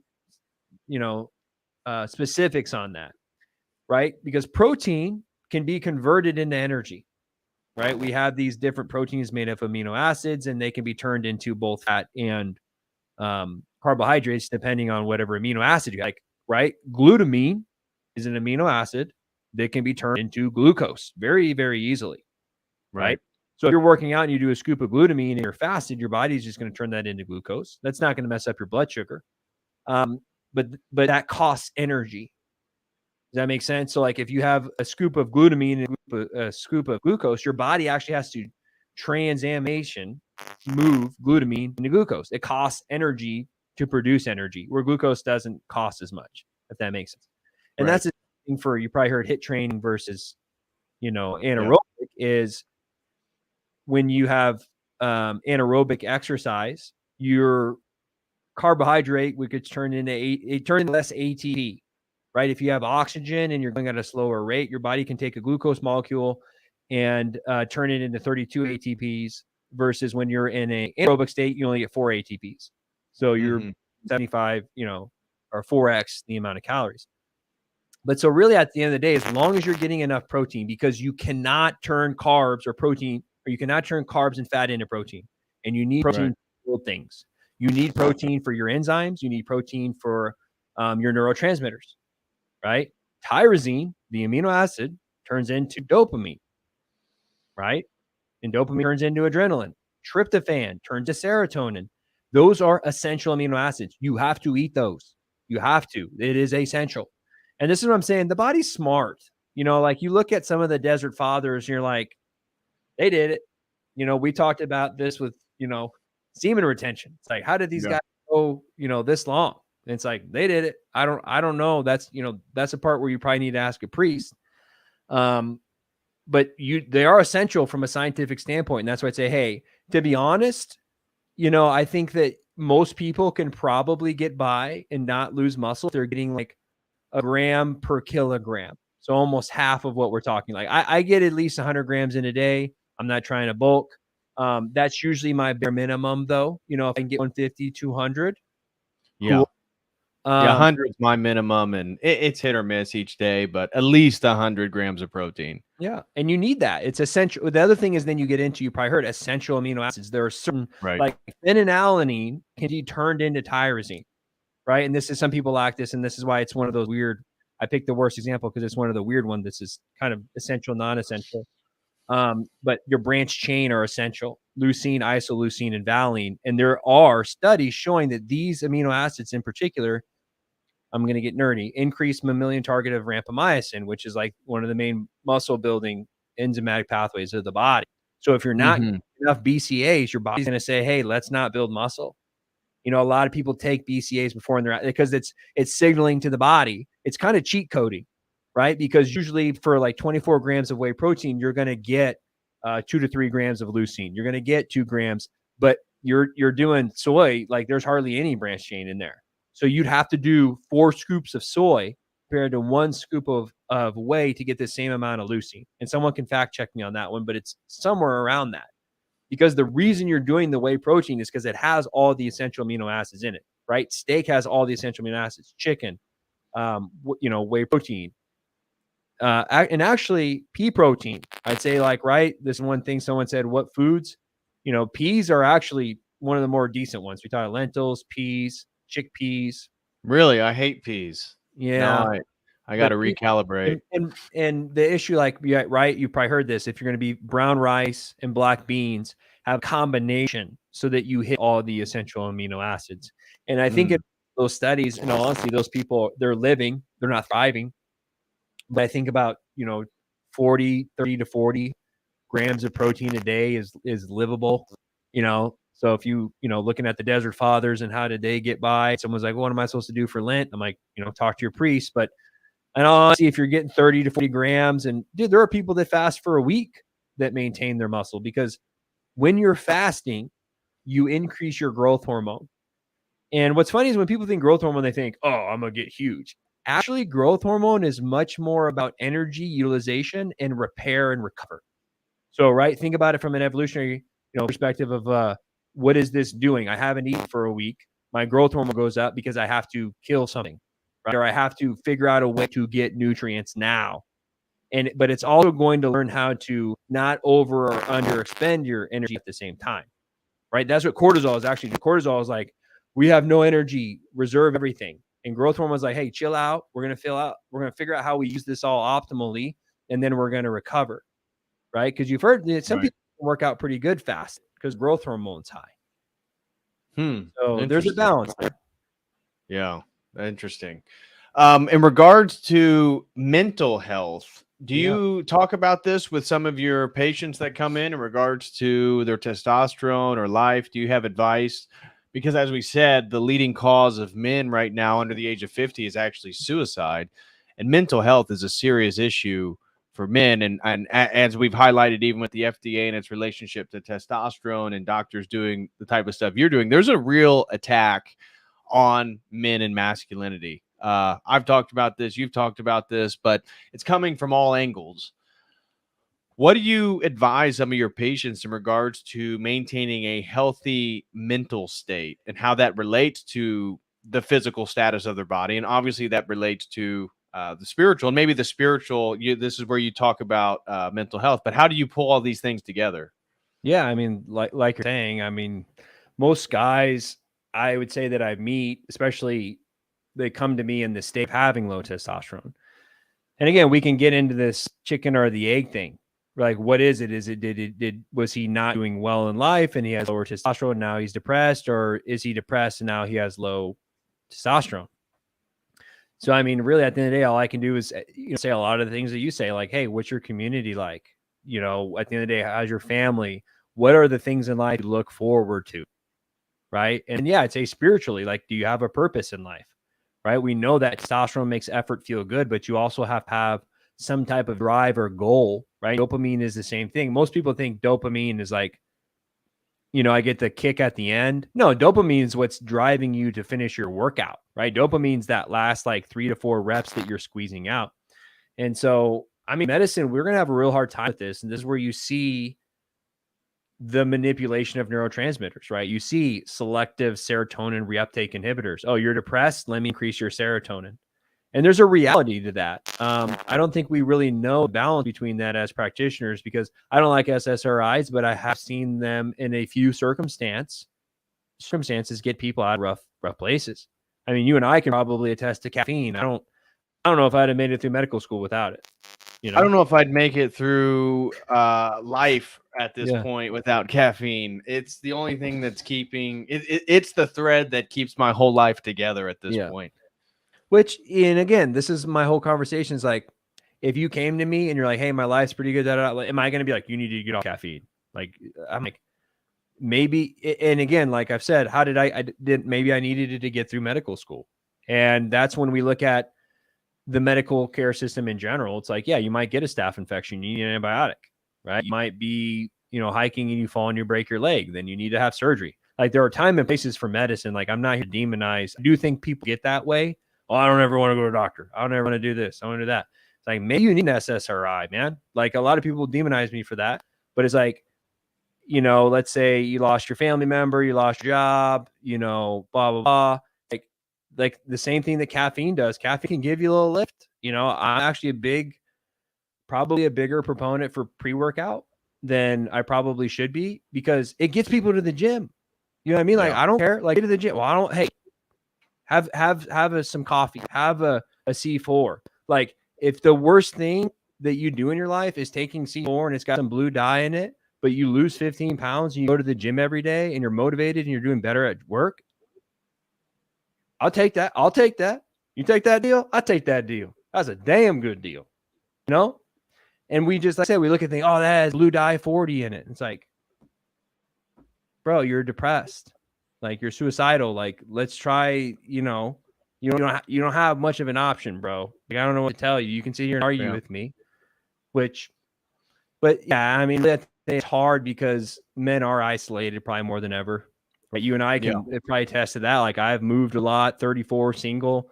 You know, I've moved like, I forget, I counted, dude, like 50 roommates. Honestly. Wow. Like, dude, I've moved like 12 times since Illinois. You know? Jeez. Yeah. That's not stable. That's not good. I've been able to, it's been rough. I'm not going to sit here and say, oh, it's been a walk in the park. But at the end of the day, it's how do you cope with these? And that's kind of what medicine is. And that's mental health. I mean, I don't know if I'm the biggest proponent of therapy. You know, I think obviously as Orthodox, go to church, build a relationship with the people at church, go to confession, right? You know, it's funny. I'll throw some shade at a certain sect of Christianity. Like, oh, I don't believe in confession. And, but I go talk to my life coach. We'll talk about what I did wrong this week. Yeah, my therapist told me that those denominations that have confession are all junk. Yeah. It's like, yeah. I'm glad that your therapist told you that. Shout out to Moldy Apple, throws in a super chat over on Dono Chat. And Moldy Apple, God bless you, brother, throws in $11 and says, I never had blood work done. What do I ask for if I want an analysis chart thing? Question mark. Would I be able to have Dr. Mo look at it remotely? What tests are useful? Good question. So a couple different things. Again, I'm not your doctor, not telling you what to do. The way that our medical care system works, though, gotta be careful how I say this. If something is wrong with you, then they will look into it. You know what I mean? Like, to be honest, I have guys that come to me and they issue with me as a naturopathic doctor. I work outside of the insurance model, right? I charge all cash because I can get stuff done that way. Right. Dude, it's crazy. You cannot even believe. I'll run a set of labs for $150. And if they mess it up, you'll get a bill for like $1,200. What? Yeah. This is when I'm like a basic testosterone panel. If you go to Quest or whatever, just to get your testosterone measured, they say it's like $350. What? Yeah.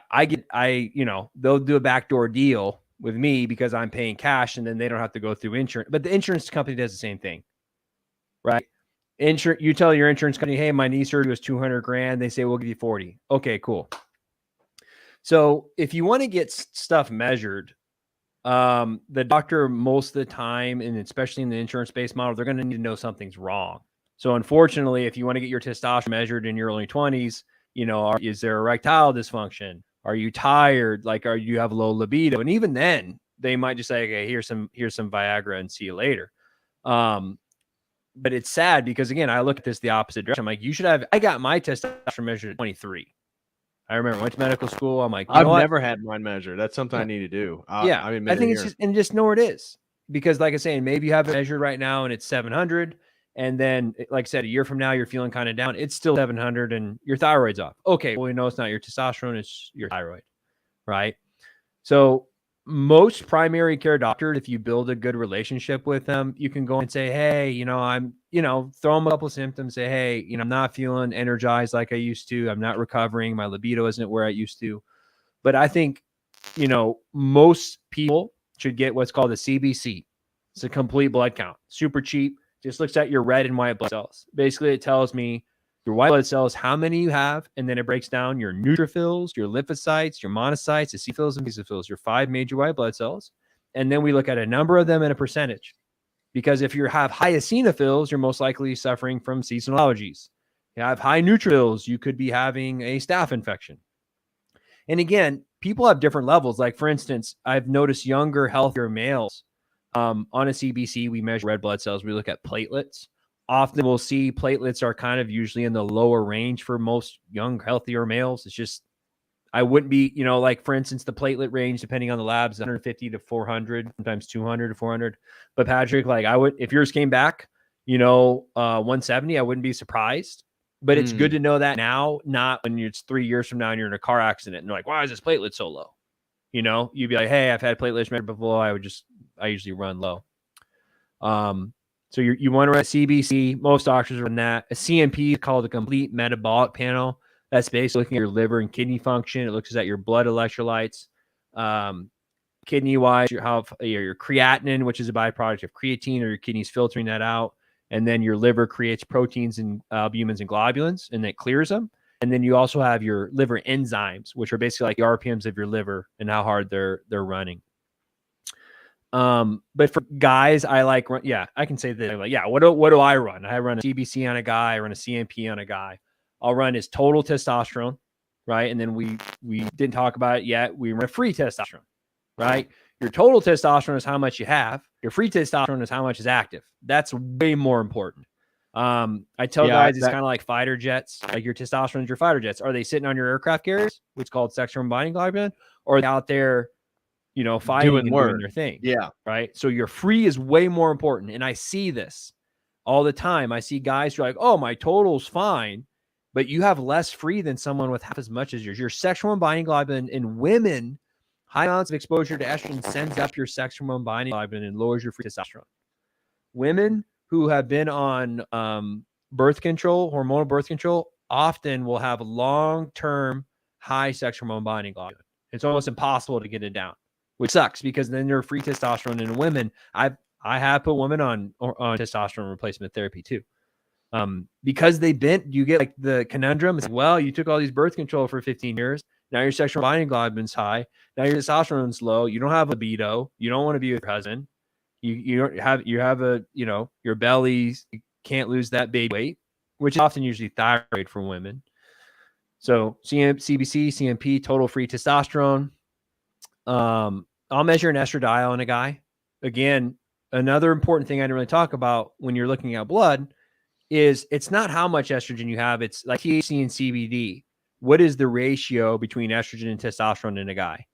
And as long as there's a good ratio, most guys feel fine.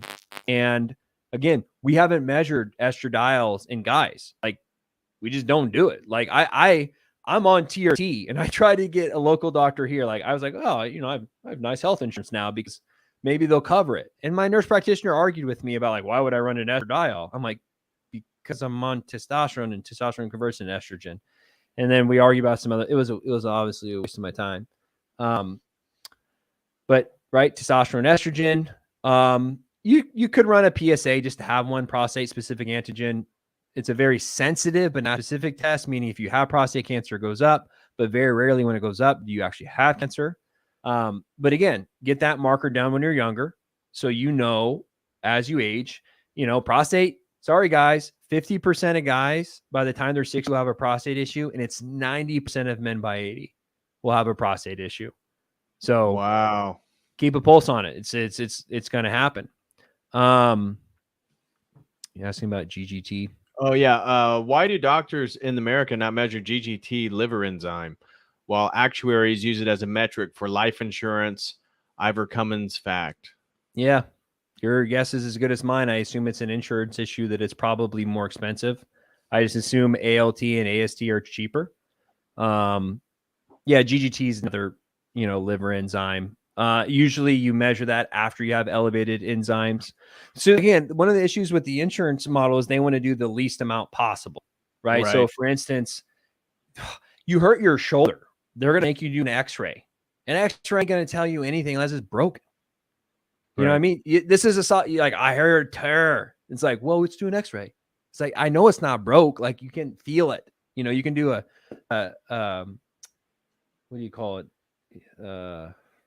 You hit the table and it sound. What do you call them? Pitchfork, a pitch. Man, I can't remember what it's called. You hit the pitch thing and it dings, and you can put it on a bone and it rattles the bone and it'll hurt it if it's broke. It's an old school method for looking for broken bones.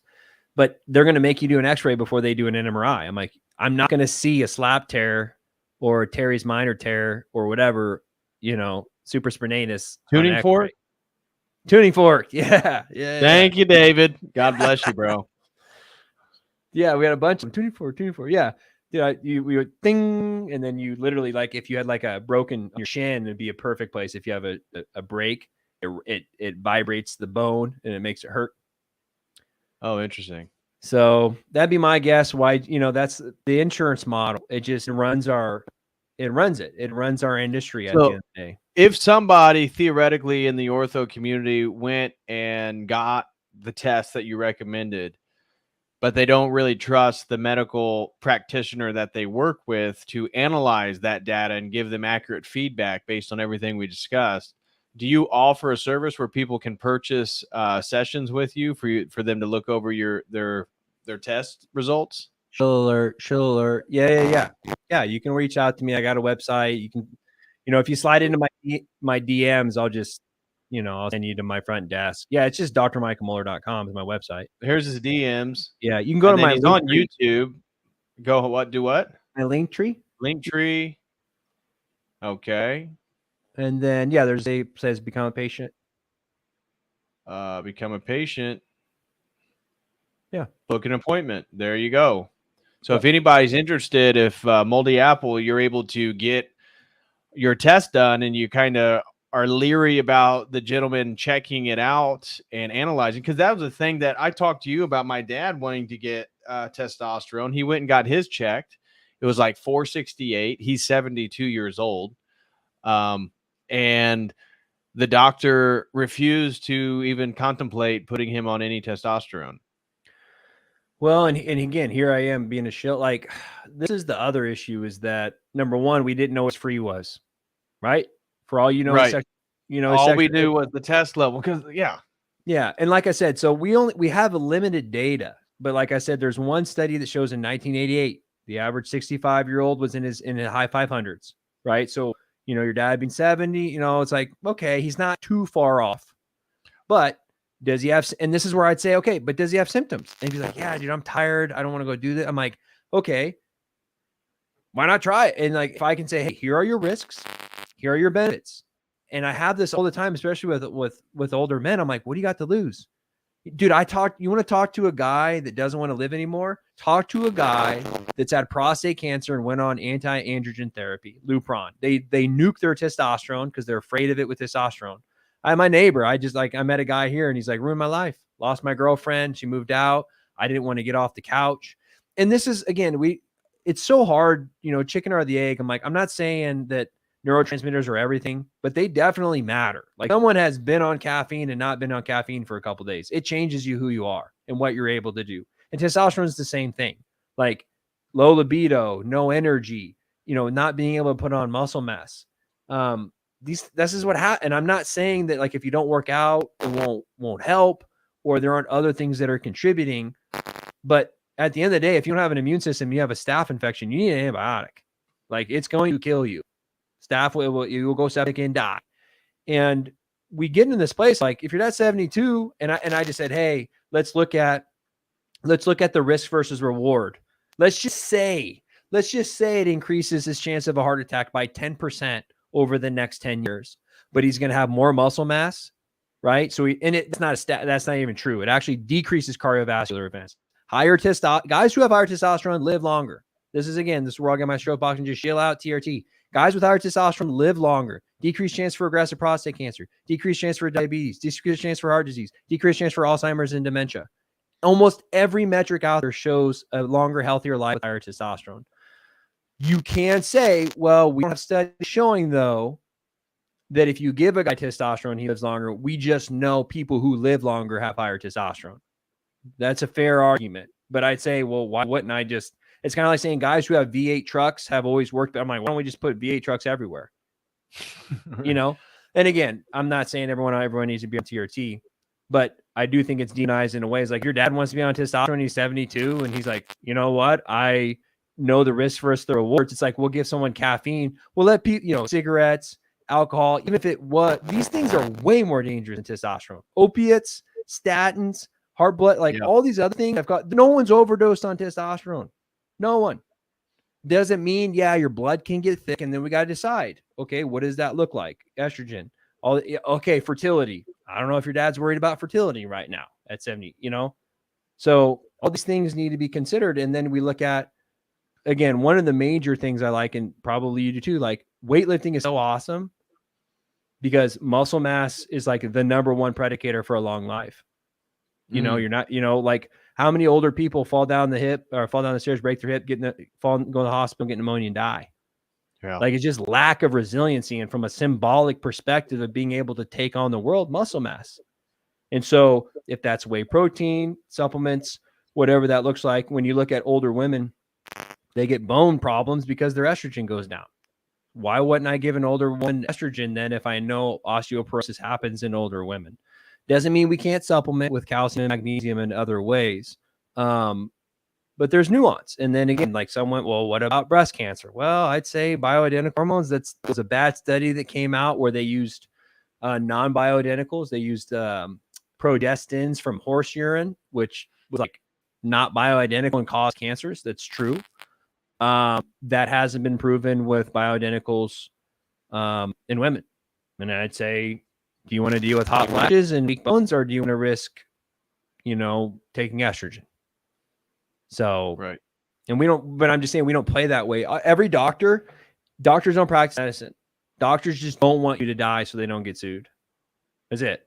You come in and see a doctor, they're going to put you on all these meds, and not everyone. I'm not trying to throw shade at all of them, but their goal. 2020 has taught a lot of people that the medical system is totally rigged, and the medical doctors will do whatever they're told. They're order takers, really.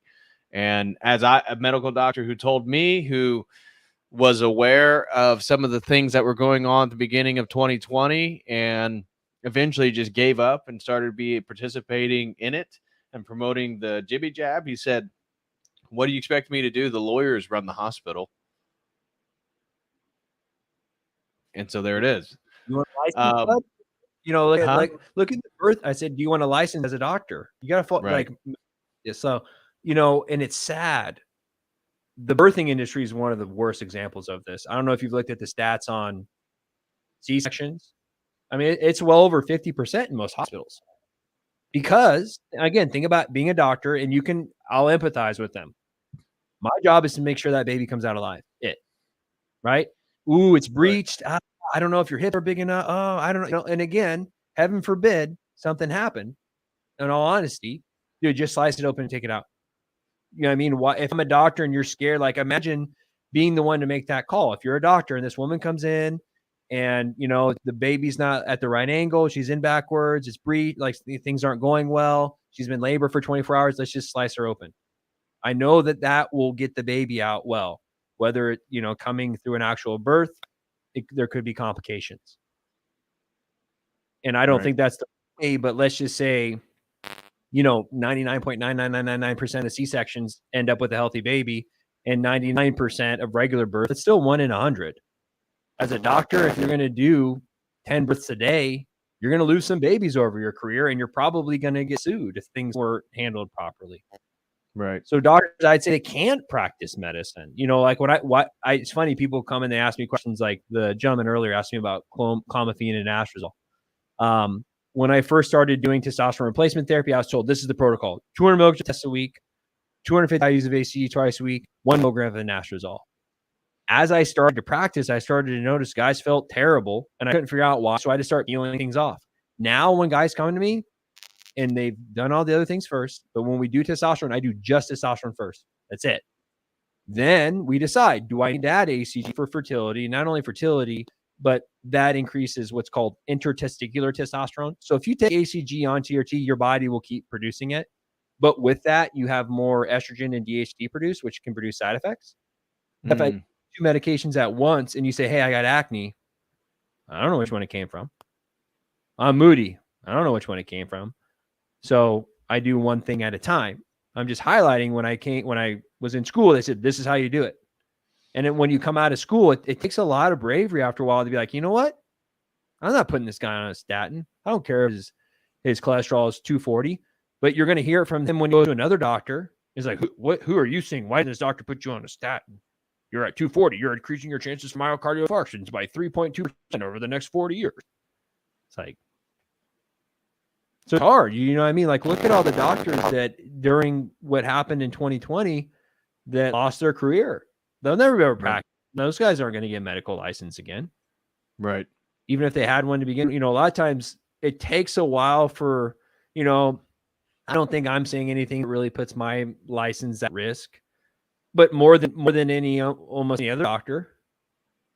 You know what I mean? The things that I'm saying and saying that the way that I'm talking is, probably more risky than what most doctors will say. What doctor's going to come on a stream and say, I'm not putting him on a statin? Right. That's not enough for me to lose my license, but it's enough for them to try and like get upset at me. Yeah, certainly put a target on your back. Yeah. I just want to address this. Copper Spartan said, why has testosterone been dropping for decades? And it is possible to address the root problem rather than TRT. Well, we began the stream with that, and Dr. Mo recommended the Estrogeneration book, how estrogenics are making you fat, sick, and infertile. So the drop in testosterone has to do with the toxicity of the environments that we live in. And we've already addressed that at the beginning. So I appreciate you jumping in, Copper Spartan. But yeah, I agree with you. And that's why we began by talking about what the root problem is and why TRT is then such a popular response and useful response to the toxicity. And we can, I haven't really ripped on it much, meaning like there are plenty of people that get on there. I've had guys, their testosterone 700 or 800 and they're like, oh, I need TRT. It's like, I tell people when you get your labs measured and people come to me, if your free testosterone is under 5, free is more important than total, right? So make sure you get a free measure. I say, hey, if your free testosterone is under 5 milligrams per deciliter, you should have been on testosterone yesterday. If you're between 5 and 10, I still think it would be a big advantage for you to get on this. You'd feel better. You're at 10 to 15. You really got to convince me that you think that this is one of your root cause issues. And I think there's plenty of natural things. And there's other stuff going on here that we could work on first. Once you're over 15, that's, that's levels that I try and get guys to when they're on testosterone.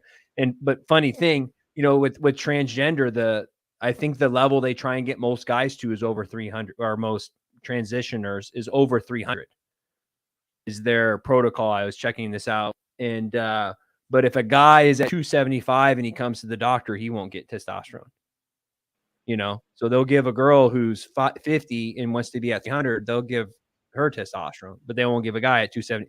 And again, you get something like the reference range is 250 to 900 now. Like I said, it used to be 350 to 1200. Right. So they dropped it. So the reference range, they've even shortened it on the high end. Yeah. By 300 points. That's a lot. Yeah. Yeah. And I mean, again, it's like the other major issue is like we don't have a ton of data to know, because we hear these things. Oh, ancient Vikings were 2,000 or 1,000. It's like, we don't really know. I can just say, look, I can look at the research now and show guys with higher testosterone live longer.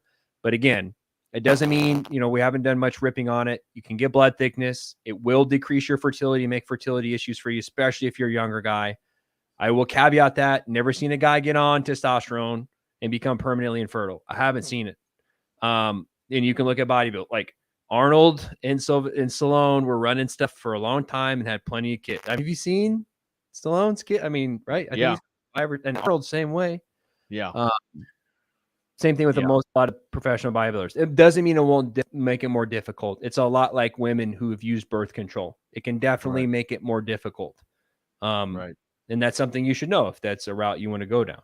So, want to give a very appreciative thank you to Heidi. Throws in $5. She says, "Steak saves lives. Great stream. Thank you." Well, thank you very much, Heidi. We've been seeing you in the live chat. Really appreciate you. And Jack threw in another super chat over on Dono Chat, and he says for $5, are Orchic supplements any good? Orchic, O-R-C-A? Orchic. I don't know. Orchic? I thought it was Orchic. I don't know if he's talking about. I gotta remember what the acronym is for antioxidants. I think that's what he's asking. If you're able to Google that real quick, I don't know. Yeah, Orchic extract. I just Googled it myself. I'm seeing a bunch of Orchic glandular stuff. Looks like there's supplements on Amazon. Is Orchic glandular. Is a huh? Is that when I think of killer whales? I know Orca. Yeah. Here I'll pull it up so we can look at it. It's is WebMD, and it's talking about. I am a fan of organ, organ stuff. Orchic extract. Yeah, Orchic extract is made from cow testicles. Some people use it as a source of testosterone, but it is not clear if orchic extract provides testosterone. Orchic extract has been used to maintain healthy testicular function, but there is no good scientific evidence to support this use. So, does eating bull testicles actually help? That's what he wants to know, and it's a good question. I've actually heard that they do. Yeah. Well, symbolism happens. And symbolism does happen, that's for sure. Well, so when you think about when I want to put on muscle, what usually like chicken breast is a popular one, or steak, right? Why? Because chicken breast is just pure protein, and there's a direct correlation to the things. Like if I'm going to build a house, I could go and tear down other houses. I'm going to have all the raw material. Does that make sense? So like if you eat heart, there's CoQ10 in the heart. Right. And this is what ancients believed. So that's why they would eat so much organ meat and all this stuff, because they believed in the sympathetic correspondential effects of the meats that you eat. Mm-hmm. And it is. I mean, they've shown that. Like when you brain, to my understanding, has more acetylcholine, which is a neurotransmitter, like choline. Usually you get it from eggs, would be a better source. We haven't talked about nootropics. Maybe we can dive into that. Yeah. But definitely people who suffer, we call it adrenal dysfunction, right? So your adrenals sit on top of your kidneys. They release your adrenaline. And you can take the extract. Adrenal extracts is super common to help with, we call it adrenal dysfunction at the end of the day, or adrenal fatigue. It's not really fatigue, but it has the precursors to help your body produce more of the thing. So yeah, there are, if you're eating Leydig cells, you're probably going to get materials to help your own Leydig cells. And I'd assume there's probably higher amounts of, you could probably Google Rocky Mountain cow oysters L-carnitine. I would assume there's more carnitine in the testicles. Carnitine is really an important amino acid for your mitochondria to pull fatty acids into them. Helps with fertility, helps with burning of fat and muscle. But most of the organs that you're eating, right, your thyroid is probably going to have more iodine in it, which helps produce, more of your thyroid. So I'm all about it. I mean, if you really want to, I've seen, what's his face? Liver King. Yeah. Going in on it. After he injected Tren, you saw him eat some Orchic. That's what it does, brothers. Got to get the bull. You got to get the, he goes over and shoots himself up real quick. Yeah. Brothers. Or with his turtle shell abs. Primal. Yeah. We had a couple super chats come in from Dr. Vagisil. Let me pull those up as well over on the Streamlabs. He said, let's see, for $1, he said, the establishment keeps pushing statins because of the scaremongering of cholesterol, which is a precursor to testosterone, when the real culprit is oxidation of said cholesterol from omega-6 seed oils. Mm. Yeah, we talked about that a little bit, right? Your cholesterol, steroids, right? So your cholesterol is the backbone. It turns into pregnenolone, and then, like you said, there are other intermediates. I think I saw someone asked about progesterone. Pregnenolone turns into progesterone. I don't think there's an intermediate step that would get to testosterone. But like pregnenolone is a good supplement to help. Like women, if they take DHEA, it has shown study wise, and I'll be a little allopathic here to talk about studies. Like there are some very controversial studies showing that statin use may decrease some cardiovascular outcomes. But if I remember right, I think it's only one of the statins, I think it's Lipitor, and the other statins have not shown it.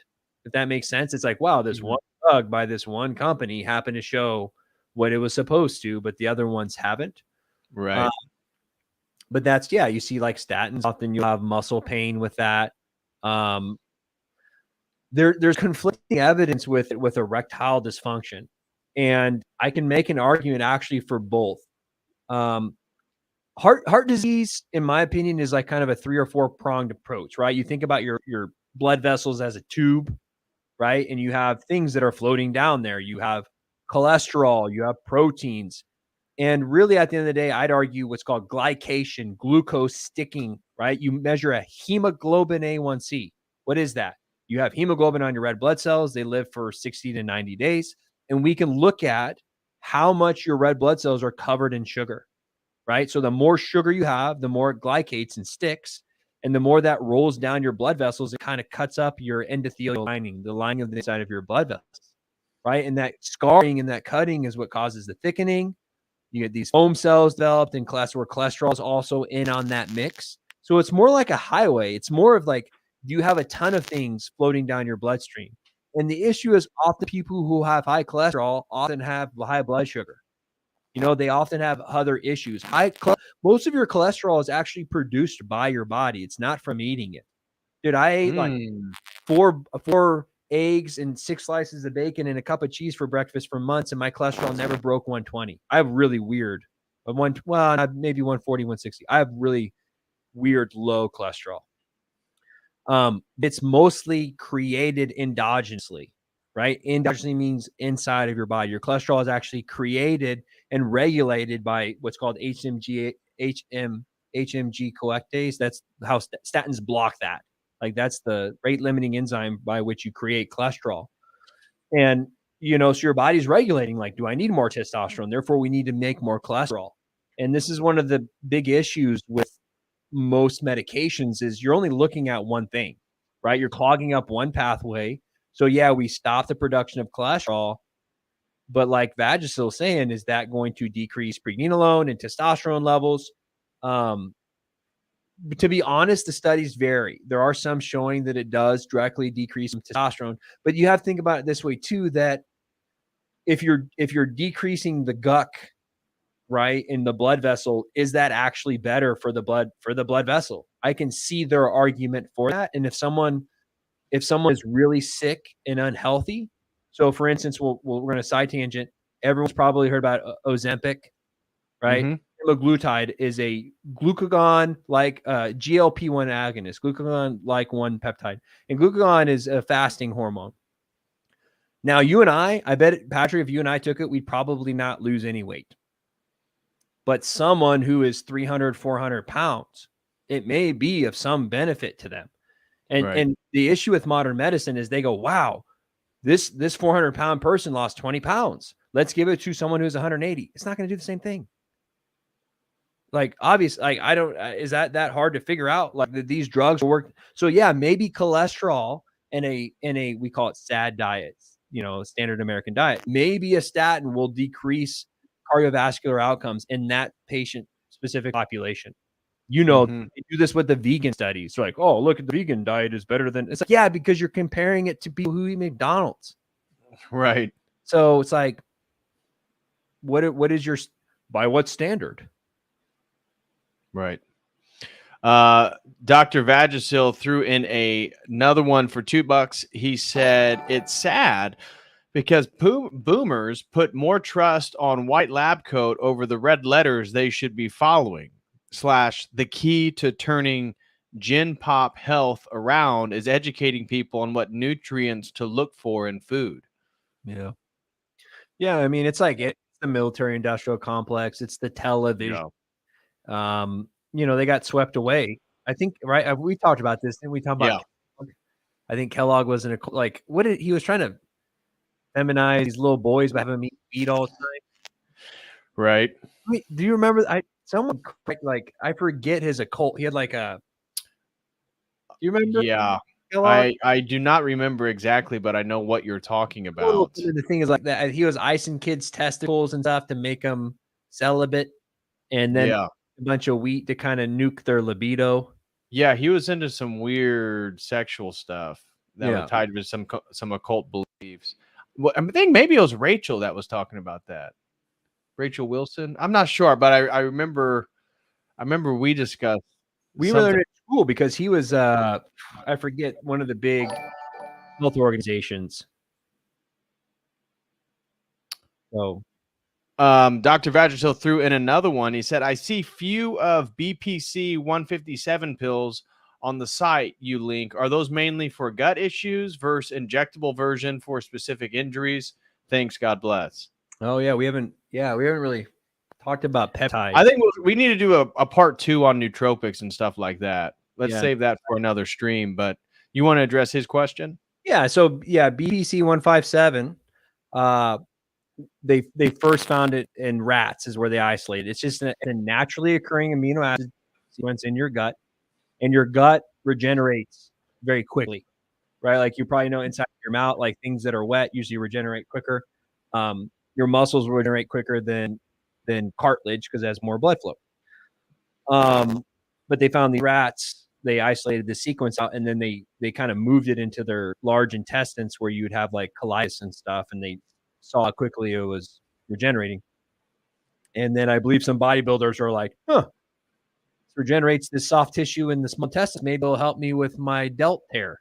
You know, I mean, a lot of the research we have for hormone replacement therapy was, early night. The Russians were doing all kinds of experiment with. There's still like bromantine. I mean, there's a bunch of research chemicals that they have that haven't been very well researched that I'd be interested to see how that goes. But BPC 157 is actually stable. Like most peptide sequences or proteins you eat is denatured by your stomach. So they're not you can take oral growth hormone. You can't really take oral testosterone. There's some people, they put it in a troche that gets sublingually absorbed, or once it's attached to a fat, your fat can enter your lymphatics and it bypasses your liver. But what's awesome about BPC 157 is that it actually is very well absorbed and it can go through your stomach acid. And it helps with gut repair. So if you have leaky gut, autoimmune stuff, I've seen it help with. I've had a couple of patients who have colitis, and it's done wonders for them. Helping, it doesn't fix it, but I had a colitis patient, 20 bowel movements a day, right down to 3 to 4. That's a W right there. Wow. So you don't have to. EPC is one you don't have to inject. You can take it orally. Dr. Vagisil said, ask for raw milk for your cat and say you're a proud feminist. Oh. then they'll let you have it. That's hilarious. Yeah, that's probably true. Yeah, it is probably true. Cockroach milk. That's going to be the next big thing. Oh, yeah. Well, I can't wait to watch you milk a cockroach. Uncharted territories. To go to confession. Hey, it's 2023, man. Get with the time. So I think we can wrap it up. This has been a great conversation on a sort of overall optimization on men's health. I think we should do a part 2 on nootropics and supplements because there's so much more that we could discuss. I have your YouTube channel is linked in the title. I added you, and I will add specifically the link in the video description. Anything you want to share with anybody, or backtrack or highlight something else, or tell people where they can reach you? Any of that? You got it, man. I think next time we'll try and streamlab it to my audience as well. Yeah, both channels, and we should do nootropics and supplements, an ultimate overview. Yeah, ultimate overview. No, always my pleasure, man. You always have a fun, great audience. I love, hitting on the philosophy of medicine. Everything's not black or white. And again, kind of like talk to your priest, talk to your doctor. I'm not your doctor. I'm just some guy on YouTube. You need to establish care with someone. And again, doesn't mean that you won't disagree with them and find a better doctor. But if you are interested in more of what I'm doing, yeah, you can contact me through my website. And if you do want to find someone locally, functional medicine is a very, like, as a medical doctor who practices the way I do, you look up functional medicine. Integrative medicine is like the bringing together of things. And then my title is naturopathic doctor or naturopathic medical doctor. So excellent. Yeah, Dr. Crispy Rothschild, one of the elite that followed this program, said, "I'm too busy milking almonds to bother with the roaches." Well, almonds, man, they're squirrely bunch trying to get a. They are. They're nutty for sure. I don't think almond milk either. I don't do almond milk. Like I said, I'm on the raw milk kick. I don't think I'll ever leave that as long as I can. I'm all about the raw milk. But brother, thank you so much. Oh, and Shane just threw in $10. Says thanks for all you do, DPH. Well, thank Dr. Michael Moeller for coming on tonight and sharing his wisdom with us. He has an expertise that is beyond my realm and capacity. So I really appreciate when he comes on and shares all his insights, because it's something that I wouldn't be able to talk with you guys. And brother, I appreciate your friendship. So hey, I always appreciate when you come on. Again, make sure you go subscribe to his YouTube channel. That is in the video description.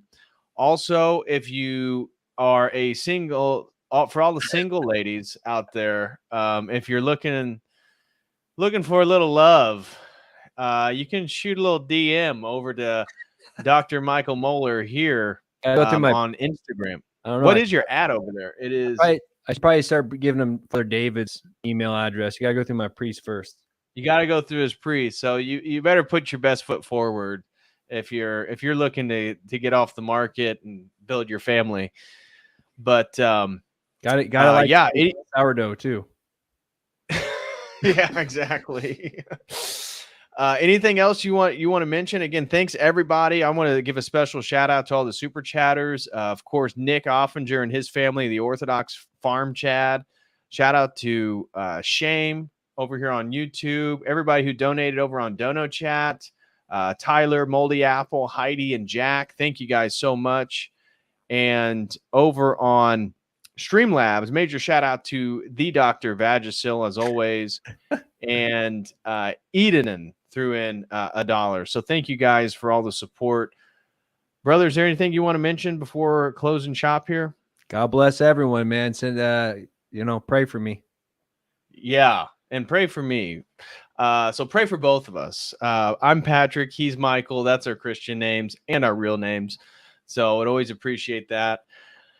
Yeah, we need to do another one on nootropics, because that's something that you've helped me with. And when I have a big day of research, they have been beneficial. I throw down all the nootropics that you hooked me up with, and then I get highly caffeinated, and then I get to work for a few hours. So I appreciate it, and I'd love to get your thoughts. This will be a teaser for our next one on a little drink called Magic Mind. Have you ever tried Magic Mind? I've looked up the formula. I'm a little bit familiar. Okay. Yeah, save your critique or analysis. Yeah, we'll start doing breakdowns.